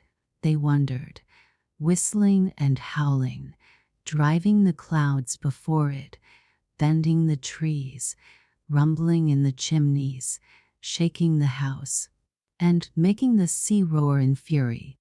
But when it snowed, that was best of all, for they liked nothing so well as to look up at the white flakes falling fast and thick, like down from the breasts of millions of white birds, and to see how smooth and deep the drift was, and to listen to the hush upon the paths and roads. They had plenty of the finest toys in the world, and the most astonishing picture books, all about scimitars and slippers and turbans, and dwarfs and giants and genii and fairies, and bluebeards and beanstalks and riches and caverns and forests and valentines and orsons, and all new and all true. But one day of a sudden the traveler lost the child. He called to him over and over again, but got no answer. So he went upon his road, and went on for a little while without meeting anything, until at last he came to a handsome boy. So he said to the boy, "What do you do here?" And the boy said, "I am always learning. Come and learn with me." So he learned with that boy about Jupiter and Juno, and the Greeks and the Romans, and I don't know what, and learned more than I could tell, or he either, for he soon forgot a great deal of it. But they were not always learning. They had the merriest games that ever were played. They rode upon the river in summer and skated on the ice in winter. They were active afoot and active on horseback, at cricket and all games, at ball, at prisoner's base, hare and hounds, follow my leader, and more sports than I can think of. Nobody could beat them. They had holidays too, and 12th cakes, and parties where they danced till midnight, and real theaters where they saw palaces of real gold and silver rise out of the real earth, and saw all the wonders of the world at once. As to friends, they had such dear friends, and so many of them, that I want the time to reckon them up. They were all young, like the handsome boy, and were never to be strange to one another all their lives through. Still, one day, in the midst of all these pleasures, the traveler lost the boy as he had lost the child, and after calling to him in vain, went on upon his journey. So he went on for a little while without seeing anything, until at last he came to a young man. So he said to the young man, "What do you do here?" And the young man said, "I am always in love. Come and love with me." So he went away with that young man, and presently they came to one of the prettiest girls that ever was seen, just like Fanny in the corner there, and she had eyes like Fanny, and hair like Fanny, and dimples like Fanny's. And she laughed and colored just as Fanny does while I am talking about her. So the young man fell in love directly, just as somebody I won't mention, the first time he came here, did with Fanny. Well, he was teased sometimes, just as somebody used to be by Fanny, and they quarreled sometimes, just as somebody and Fanny used to quarrel, and they made it up, and sat in the dark, and wrote letters every day, and never were happy asunder, and were always looking out for one another and pretending not to, and were engaged at Christmas time, and sat close to one another by the fire, and were going to be married very soon, all exactly like somebody I won't mention and Fanny. But the traveler lost them one day, as he had lost the rest of his friends, and after calling to them to come back, which they never did, went on upon his journey. So he went on for a little while without seeing anything, until at last he came to a middle-aged gentleman. So he said to the gentleman, "What are you doing here?" And his answer was, "I am always busy. Come and be busy with me." So he began to be very busy with that gentleman, and they went on through the wood together. The whole journey was through a wood, only it had been open and green at first, like a wooden spring, and now began to be thick and dark, like a wood in summer. Some of the little trees that had come out earliest were even turning brown. The gentleman was not alone, but had a lady of about the same age with him, who was his wife, and they had children, who were with them too. So they all went on together through the wood, cutting down the trees, and making a path through the branches and the fallen leaves, and carrying burdens and working hard. Sometimes they came to a long green avenue that opened into deeper woods. Then they would hear a very little, distant voice crying, "Father, Father, I am another child. Stop for me." And presently they would see a very little figure, growing larger as it came along, running to join them. When it came up, they all crowded round it, and kissed and welcomed it, and then they all went on together.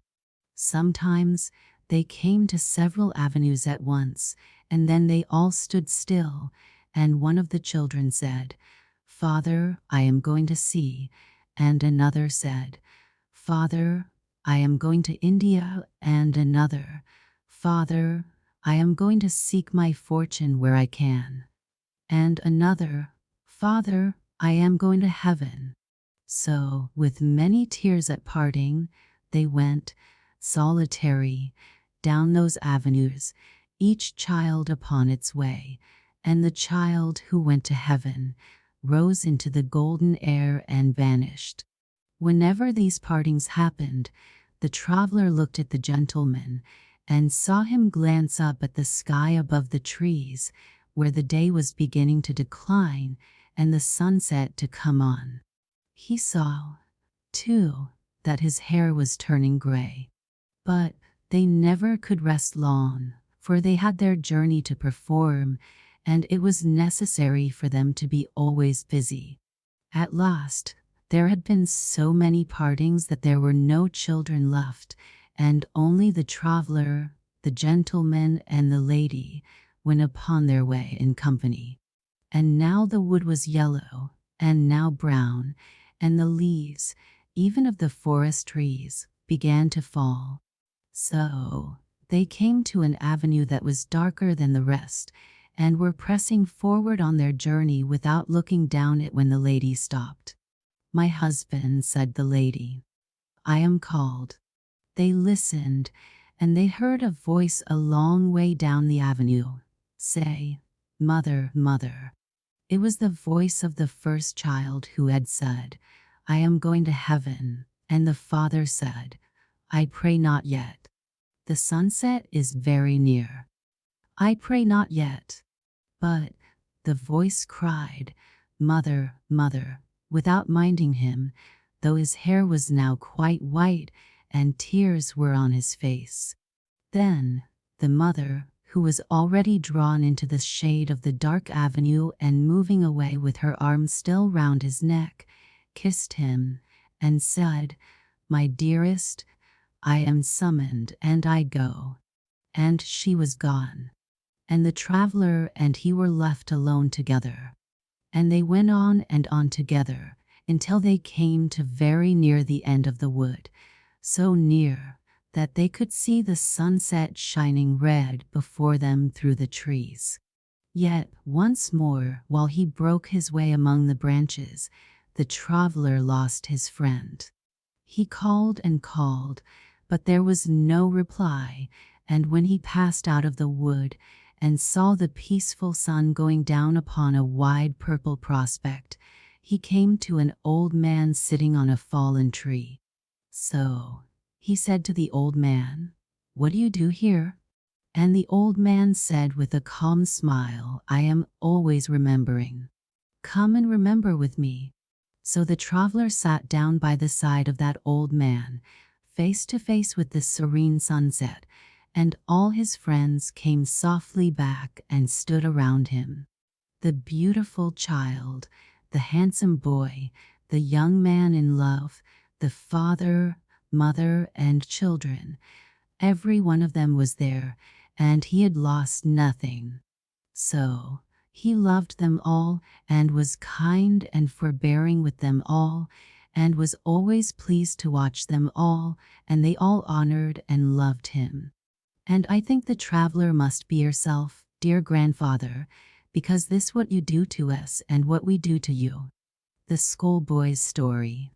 Being rather young at present, I am getting on in years, but still I am rather young. I have no particular adventures of my own to fall back upon. It wouldn't much interest anybody here, I suppose, to know what a screw the Reverend is, or what a griffin she is, or how they do stick it into parents, particularly haircutting and medical attendance. One of our fellows was charged in his half's account 12 and 6 for 2 pills, tolerably profitable at 6 and 3 a piece, I should think, and he never took them either, but put them up the sleeve of his jacket. Schoolboy with book, illustrated by Fred Walker. As to the beef, it's shameful. It's not beef. Regular beef isn't veins. You can chew regular beef. Besides which, there's gravy to regular beef, and you never see a doctors. Another of our fellows went home ill, and heard the family doctor tell his father that he couldn't account for his complaint unless it was the beer. Of course it was the beer, and well it might be. However, beef and old cheesemen are 2 different things. So is beer.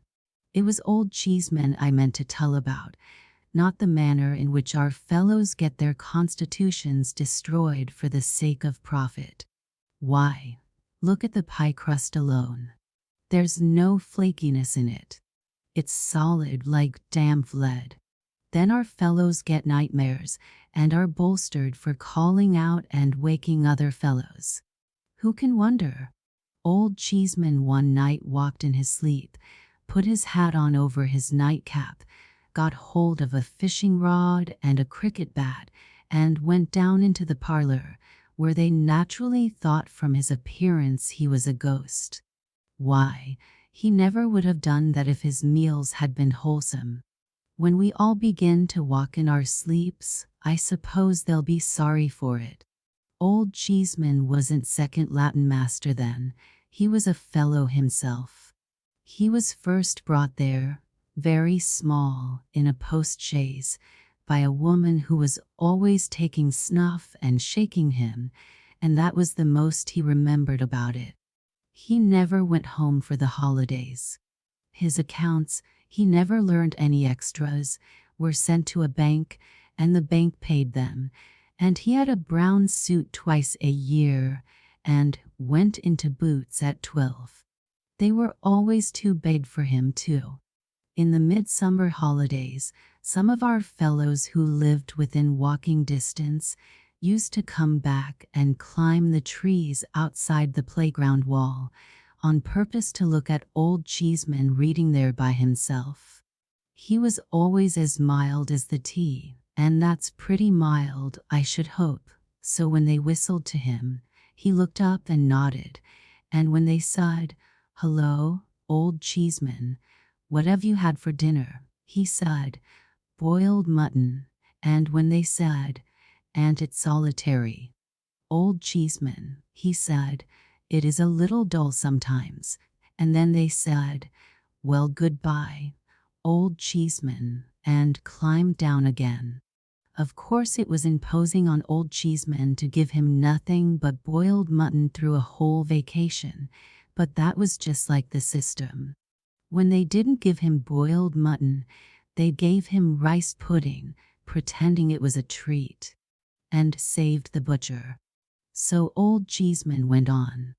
The holidays brought him into other trouble besides the loneliness, because when the fellows began to come back, not wanting to, he was always glad to see them, which was aggravating when they were not at all glad to see him, and so he got his head knocked against walls, and that was the way his nose bled.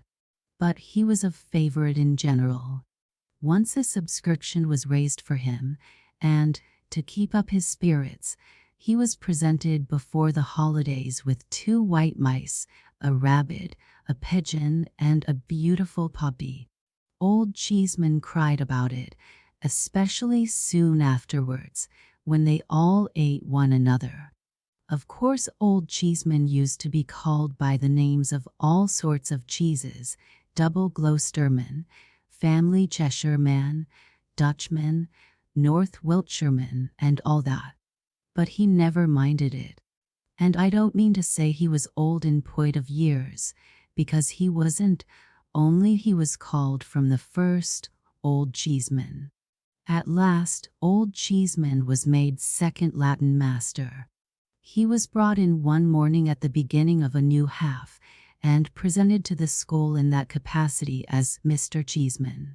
Then our fellows all agreed that Old Cheeseman was a spy and a deserter who had gone over to the enemy's camp and sold himself for gold. It was no excuse for him that he had sold himself for very little gold, £2.10 a quarter, and his washing, as was reported. It was decided by a parliament which sat about it that Old Cheeseman's mercenary motives could alone be taken into account, and that he had coined our blood for drachmas. The Parliament took the expression out of the quarrel scene between Brutus and Cassius. When it was settled in the strong way that Old Cheeseman was a tremendous traitor who had wormed himself into our fellows' secrets on purpose to get himself into favor by giving up everything he knew, all courageous fellers were invited to come forward and enroll themselves in a society for making a set against him. The president of the society was first boy, named Bob Tarter. His father was in the West Indies, and he owned, himself, that his father was worth millions. He had great power among our fellows, and he wrote a parody, beginning, "Whom he believed to be so meek, that we could hardly hear him speak, yet turned out an informing snake, Old Cheeseman," and on in that way through more than a dozen verses, which he used to go and sing every morning close by the new master's desk. He trained one of the low boys, too, our rosy-cheeked little brass who didn't care what he did, to go up to him with his Latin grammar one morning and say it so, nominativus pronominum, Old Cheeseman, raro experimitor, was never suspected. Nisi distinctionis of being an informer, aut emphasis gratia, until he proved one. Ut, for instance, bos damnastus, when he sold the boys. Quasi, as though, dicat, he should say, praeterea nemo, I'm a Judas. All this produced a great effect on Old Cheeseman. He had never had much hair, but what he had began to get thinner and thinner every day. He grew paler and more worn, and sometimes of an evening he was seen sitting at his desk with a precious long snuff to his candle, and his hands before his face, crying. But no member of the society could pity him, even if he felt inclined, because the president said it was Old Cheeseman's conscience.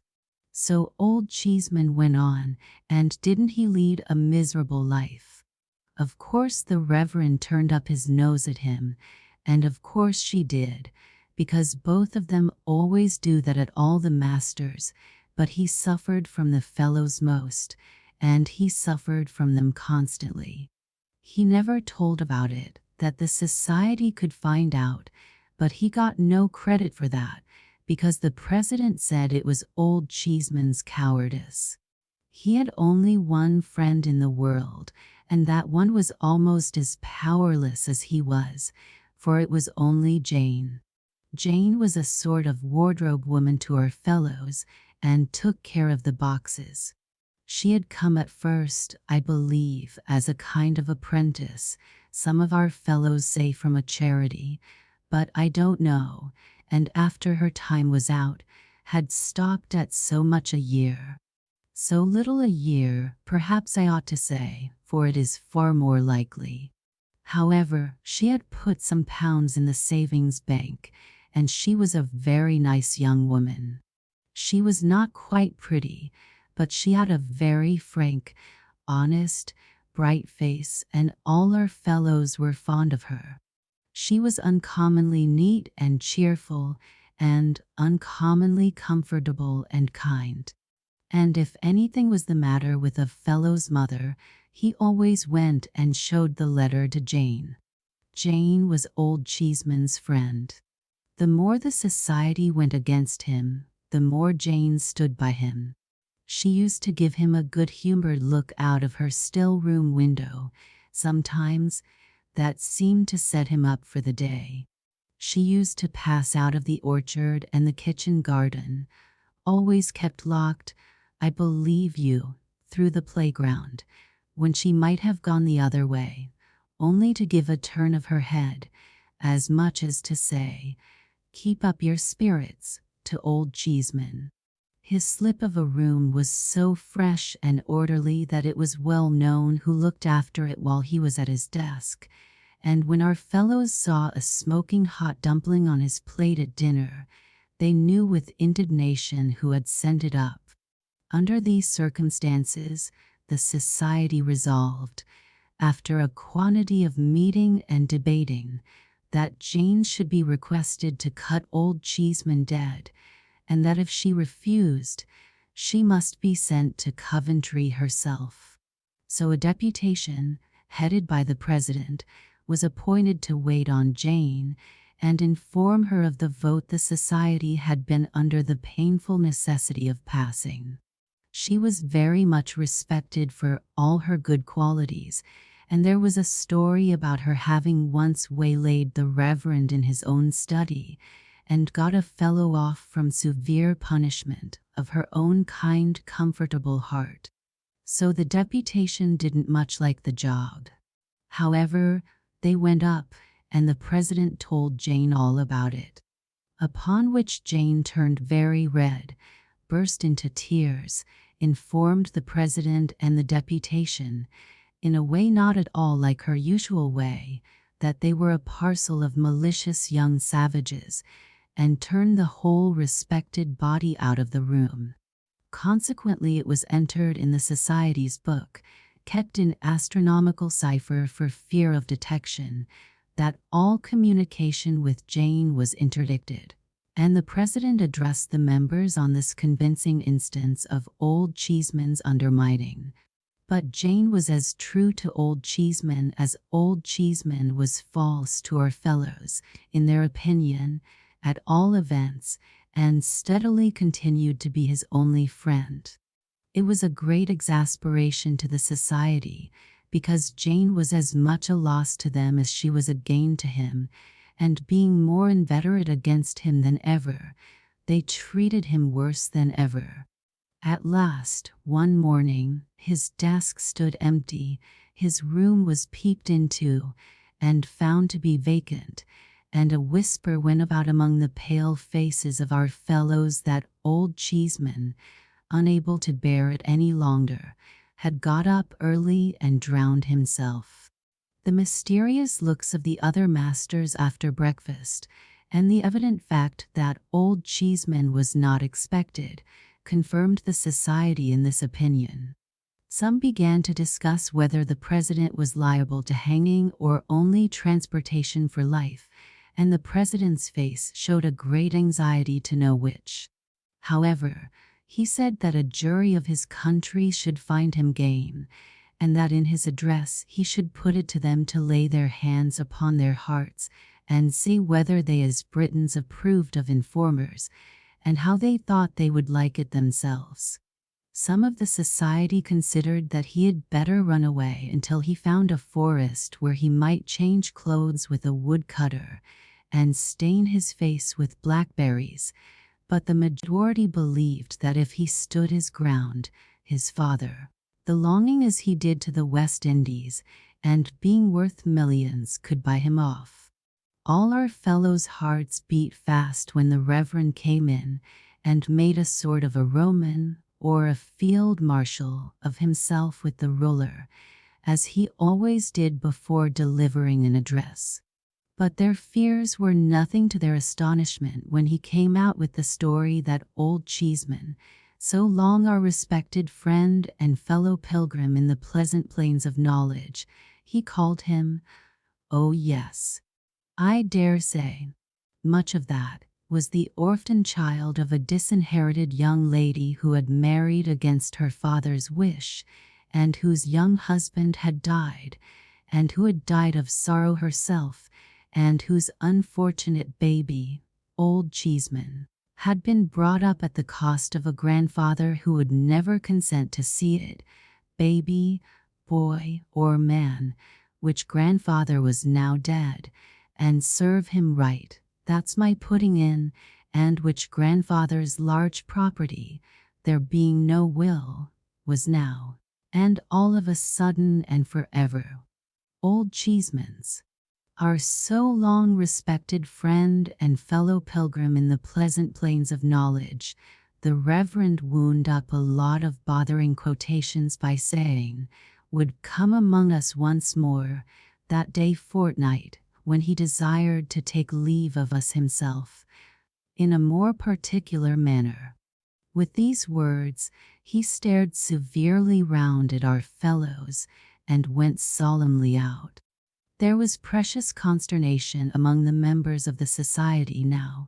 Lots of them wanted to resign, and lots more began to try to make out that they had never belonged to it. However, the president stuck up and said that they must stand or fall together, and that if a breach was made it should be over his body, which was meant to encourage the society, but it didn't. The president further said he would consider the position in which they stood, and would give them his best opinion and advice in a few days.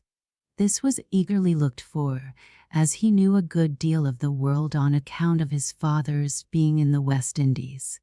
After days and days of hard thinking and drawing armies all over his slate, the president called our fellows together and made the matter clear.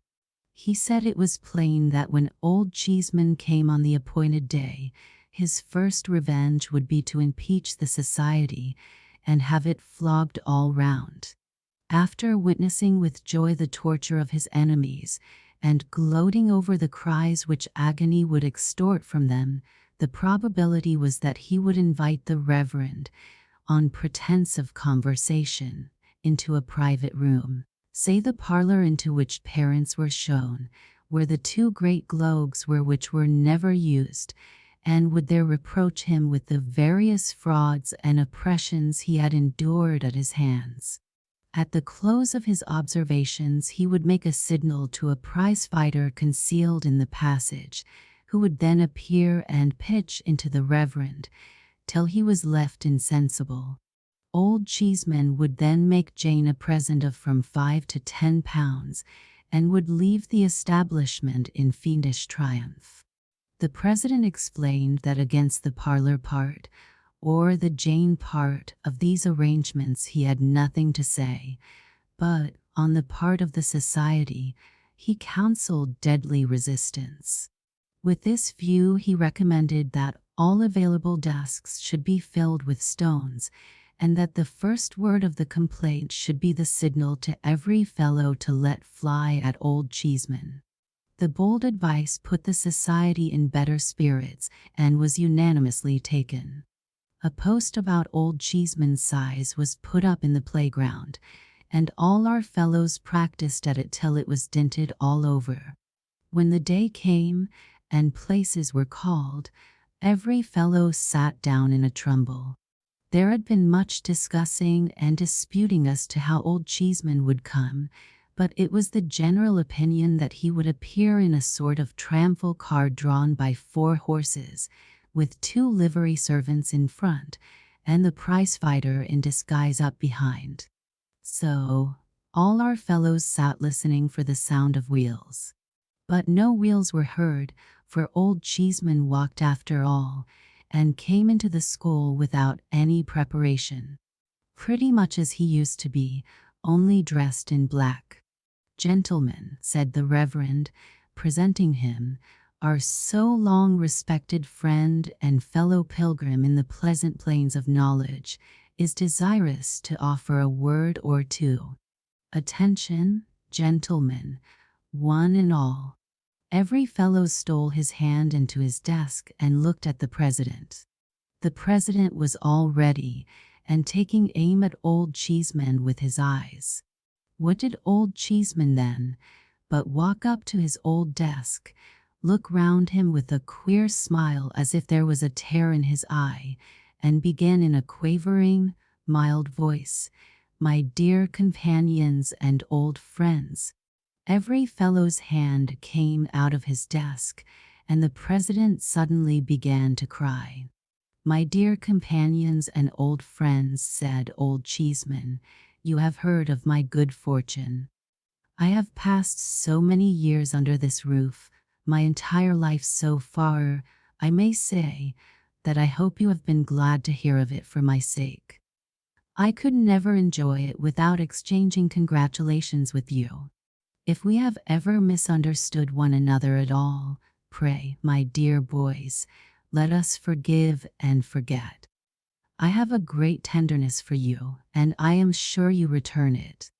I want in the fullness of a grateful heart to shake hands with you every one. I have come back to do it, if you please, my dear boys." Since the president had begun to cry, several other fellows had broken out here and there, but now, when Old Cheeseman began with him, this first boy laid his left hand affectionately on his shoulder and gave him his right, and when the president said, "Indeed, I don't deserve it, sir, upon my honor I don't," there was sobbing and crying all over the school. Every other fellow said he didn't deserve it, much in the same way, but Old Cheeseman, not minding that a bit, went cheerfully round to every boy and wound up with every master, finishing off the Reverend last. Then a sniveling little chap in a corner, who was always under some punishment or other, set up a shrill cry of success to Old Cheeseman. "Hooray!" The Reverend glared upon him and said, "Mr. Cheeseman, sir." But Old Cheeseman, protesting that he liked his old name a great deal better than his new one, all our fellows took up the cry, and, for I don't know how many minutes, there was such a thundering of feet and hands, and such a roaring of Old Cheeseman as never was heard. After that, there was a sprud in the dining room of the most magnificent kind. Fowls, tongues, preserves, fruits, confectionaries, jellies, negusses, barley sugar temples, trifles, crackers, eat all you can and pocket what you like, all at Old Cheeseman's expense. After that, speeches, whole holiday, double and treble sets of all manners of things for all manners of games, donkeys, pony chaises and drive yourself, dinner for all the masters at the 7 Bells, £20 a head our fellows estimated it at, an annual holiday and feast fixed for that day every year, and another on Old Cheeseman's birthday. Reverend bowed down before the fellows to allow it, so that he could never back out, all at Old Cheeseman's expense. And didn't our fellows go down in a body and cheer outside the 7 Bells? Oh no, but there's something else besides. Don't look at the next storyteller, for there's more yet. Next day, it was resolved that the society should make it up with Jane, and then be dissolved. What do you think of Jane being gone, though? What? Gone forever, said our fellows with long faces. Yes, to be sure, was all the answer they could get. None of the people about the house would say anything more. At length, the first boy took upon himself to ask the Reverend whether our old friend Jane was really gone. The Reverend, he has got a daughter at home, turn-up nose, and red, replied severely, "Yes, sir, Miss Pitt is gone." The idea of calling Jane Miss Pitt. Some said she had been sent away in disgrace for taking money from Old Cheeseman. Others said she had gone into Old Cheeseman's service at a rise of £10 a year. All that our fellows knew was she was gone. It was 2 or 3 months afterwards when, one afternoon, an open carriage stopped at the cricket field, just outside bounds, with a lady and gentleman in it who looked at the game a long time and stood up to see it played. Nobody thought much about them until this same little sniveling chap came in, against all rules, from the post where he was scout, and said, "It's Jane." Both 11s forgot the game directly and ran crowding round the carriage. It was Jane, in such a bonnet. And if you'll believe me, Jane was married to Old Cheeseman. It soon became quite a regular thing when our fellows were hard at it in the playground, to see a carriage at the low part of the wall where it joins the high part, and a lady and gentleman standing up in it, looking over. The gentleman was always Old Cheeseman, and the lady was always Jane. The first time I ever saw them, I saw them in that way. There had been a good many changes among our fellows then, and it had turned out that Bob Tartar's father wasn't worth millions. He wasn't worth anything. Bob had gone for a soldier, and Old Cheeseman had purchased his discharge. But that's not the carriage. The carriage stopped, and all our fellows stopped as soon as it was seen. "So you have never sent me to Coventry after all," said the lady, laughing, as our fellows swarmed up the wall to shake hands with her. "Are you never going to do it?" "Never, never, never," on all sides. I didn't understand what she meant then, but of course I do now. I was very much pleased with her face though, and with her good way, and I couldn't help looking at her, and at him too, with all our fellows clustering so joyfully about them. They soon took notice of me as a new boy, so I thought I might as well swarm up the wall myself and shake hands with them as the rest did. I was quite as glad to see them as the rest were, and was quite as familiar with them in a moment. "Only a fortnight now," said Old Cheeseman, "to the holidays. Who stops? Anybody?" A good many fingers pointed at me, and a good many voices cried, "He does." For it was the year when you were all away, and rather low I was about it, I can tell you. "Oh," said Old Cheeseman, "but it's solitary here in the holiday time. He had better come to us." So I went to their delightful house and was as happy as I could possibly be. They understand how to conduct themselves towards boys, they do. When they take a boy to the play, for instance, they do take him. They don't go in after it's begun, or come out before it's over. They know how to bring a boy up too. Look at their own.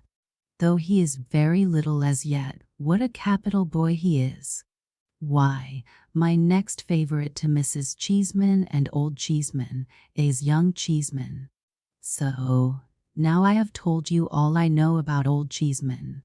And it's not much after all, I am afraid. Is it? Nobody's story.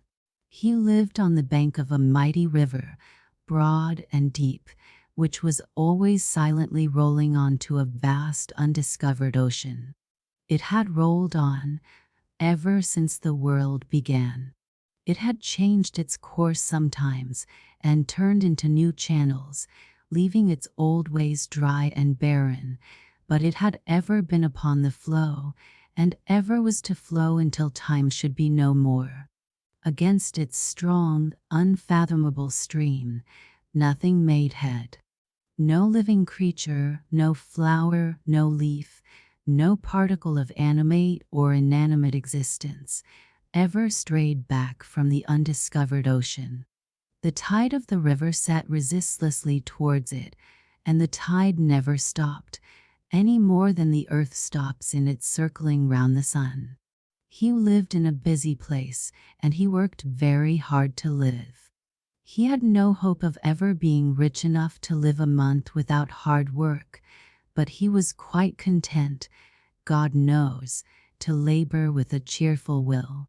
He was one of an immense family, all of whose sons and daughters gained their daily bread by daily work, prolonged from their rising up betimes until their lying down at night. Beyond this destiny he had no prospect, and he sought none. There was overmuch drumming, trumpeting, and speech-making in the neighborhood where he dwelt, but he had nothing to do with that. Such clash and uproar came from the Bigwig family, at the unaccountable proceedings of which race he marveled much. They set up the strangest statues in iron, marble, bronze, and brass before his door, and darkened his house with the legs and tails of uncouth images of horses. He wondered what it all meant, smiled in a rough, good-humored way he had, and kept at his hard work. The Bigwig family, composed of all the stateliest people thereabouts and all the noisiest, had undertaken to save him the trouble of thinking for himself and to manage him and his affairs. "Why, truly," said he, "I have little time upon my hands, and if you will be so good as to take care of me, in return for the money I pay over, for the Bigwig family were not above his money, I shall be relieved and much obliged, considering that you know best." Hence the drumming, trumpeting, and speech-making, and the ugly images of horses which he was expected to fall down and worship. "I don't understand all this," said he, rubbing his furrowed brow confusedly. "But it has a meaning, maybe, if I could find it out." "It means," returned the Bigwig family, suspecting something of what he said, "honor and glory in the highest, to the highest merit." "Oh," said he, and he was glad to hear that.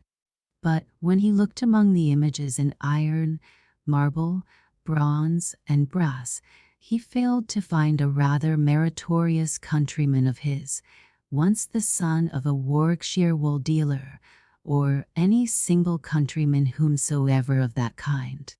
He could find none of the men whose knowledge had rescued him and his children from terrific and disfiguring disease, whose boldness had raised his forefathers from the condition of serfs, whose wise fancy had opened a new and high existence to the humblest, whose skill had filled the working man's world with accumulated wonders. Whereas he did find others whom he knew no good of, and even others whom he knew much ill of. "Humph," said he, "I don't quite understand it." So he went home and sat down by his fireside to get it out of his mind. Now his fireside was a bare one, all hemmed in by blackened streets, but it was a precious place to him. The hands of his wife were hardened with toil, and she was old before her time, but she was dear to him. His children, stunted in their growth, bore traces of unwholesome nurture, but they had beauty in his sight. Above all other things, it was an earnest desire of this man's soul that his children should be taught. "If I am sometimes misled," said he, "for want of knowledge, at least let them know better and avoid my mistakes. If it is hard to me to reap the harvest of pleasure and instruction that is stored in books, let it be easier to them." But the Bigwig family broke out into violent family quarrels concerning what it was lawful to teach to this man's children. Some of the family insisted on such a thing being primary and indispensable above all other things, and others of the family insisted on such another thing being primary and indispensable above all other things, and the Bigwig family, rent into factions, wrote pamphlets, held convocations, delivered charges, orations, and all varieties of discourses, impounded one another in courts lay and courts ecclesiastical, threw dirt, exchanged pummelings, and fell together by the ears in unintelligible animosity. Meanwhile, this man, in his short evening snatches at his fireside, saw the demon ignorance arise there and take his children to itself. He saw his daughter perverted into a heavy, slatternly drudge. He saw his son go moping down the ways of low sensuality to brutality and crime. He saw the dawning light of intelligence in the eyes of his babies so changing into cunning and suspicion that he could have rather wished them idiots. "I don't understand this any the better," said he, "but I think it cannot be right. Nay, by the clouded heaven above me, I protest against this as my wrong." Becoming peaceable again, for his passion was usually short-lived, and his nature kind, he looked about him on his Sundays and holidays, and he saw how much monotony and weariness there was, and thence how drunkenness arose with all its train of ruin. Then he appealed to the Bigwig family and said, "We are a laboring people, and I have a glimmering suspicion in me that laboring people of whatever condition were made by a higher intelligence than yours, as I poorly understand it, to be in need of mental refreshment and recreation. See what we fall into when we rest without it. Come, amuse me harmlessly, show me something, give me an escape." But here the Bigwig family fell into a state of uproar absolutely deafening, when some few voices were faintly heard, proposing to show him the wonders of the world, the greatness of creation, the mighty changes of time, the workings of nature, and the beauties of art, to show him these things, that is to say, at any period of his life when he could look upon them, there arose among the bigwigs such roaring and raving, such pulpiting and petitioning, such maundering and memorializing, such name-calling and dirt-throwing, such a shrill wind of parliamentary questioning and feeble replying, where I dare not waited on, I would that the poor fellows stood aghast, staring wildly around. "Have I provoked all this?" said he, with his hands to his affrighted ears, by what was meant to be an innocent request, plainly arising out of my familiar experience and the common knowledge of all men who choose to open their eyes? I don't understand, and I am not understood. What is to come of such a state of things? He was bending over his work, often asking himself the question, when the news began to spread that a pestilence had appeared among the laborers and was slaying them by thousands. Going forth to look about him, he soon found this to be true. The dying and the dead were mingled in the close and tainted houses among which his life was passed. New poison was distilled into the always murky, always sickening air. The robust and the weak, old age and infancy, the father and the mother, all were stricken down alike. What means of flight had he? He remained there, where he was, and saw those who were dearest to him die. A kind preacher came to him and would have said some prayers to soften his heart in his gloom, but he replied, "Oh, what avails it, missionary, to come to me, a man condemned to residence in this foetid place, where every sense bestowed upon me for my delight becomes a torment, and where every minute of my numbered days is new mire added to the heap under which I lie oppressed? But give me my first glimpse of heaven, through a little of its light and air. Give me pure water. Help me to be clean. Lighten this heavy atmosphere and heavy life, in which our spirits sink, and we become the indifferent and callous creatures you too often see us. Gently and kindly take the bodies of those who die among us out of this small room where we grow to be so familiar with the awful change that even its sanctity is lost to us. And, teacher, then I will hear, none know better than you." How willingly, of him whose thoughts were so much with the poor, and who had compassion for all human sorrow. He was at work again, solitary and sad, when his master came and stood near to him dressed in black. He also had suffered heavily. His young wife, his beautiful and good young wife, was dead. So, too, his only child. "Master, 'tis hard to bear, I know it, but be comforted." "I would give you comfort if I could." The master thanked him from his heart, but, said he, "O you laboring men, the calamity began among you. If you had but lived more healthily and decently, I should not be the widowed and bereft mourner that I am this day."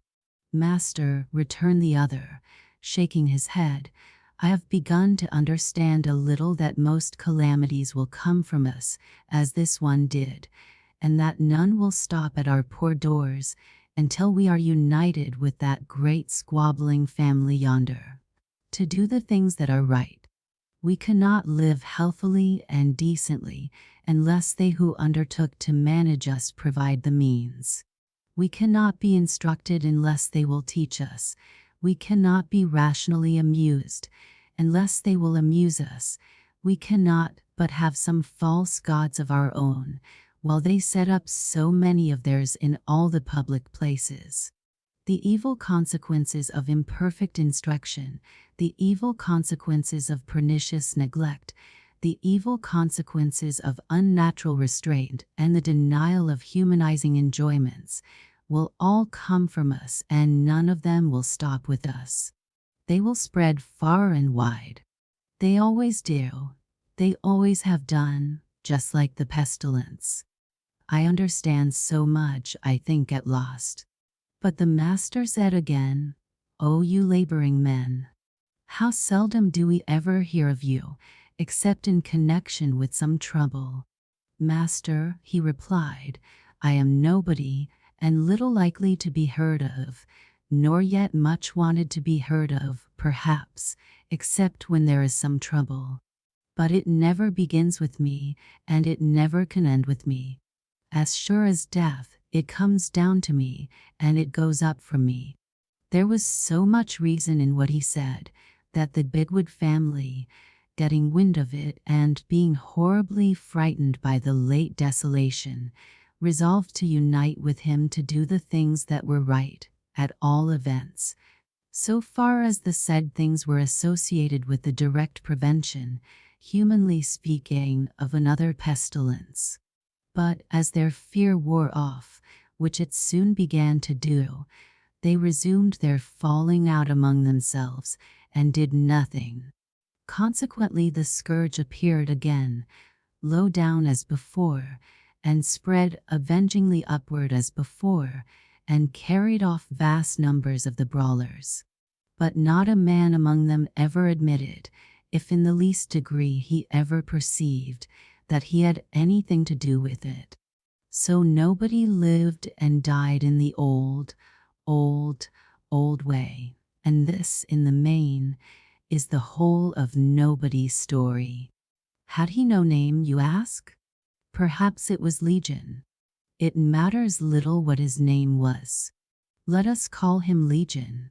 If you were ever in the Belgian villages near the field of Waterloo, you will have seen, in some quiet little church, a monument erected by faithful companions in arms to the memory of Colonel A, Major B, Captain C, D and E, Lieutenants F and G, Ensigns H, I and J, 7 non-commissioned officers, and 130 rank and file, who fell in the discharge of their duty on the memorable day. The story of nobody is the story of the rank and file of the earth. They bear their share of the battle. They have their part in the victory. They fall. They leave no name but in the mass. The march of the proudest of us leads to the dusty way by which they go. Oh, let us think of them this year at the Christmas fire, and not forget them when it is burnt out.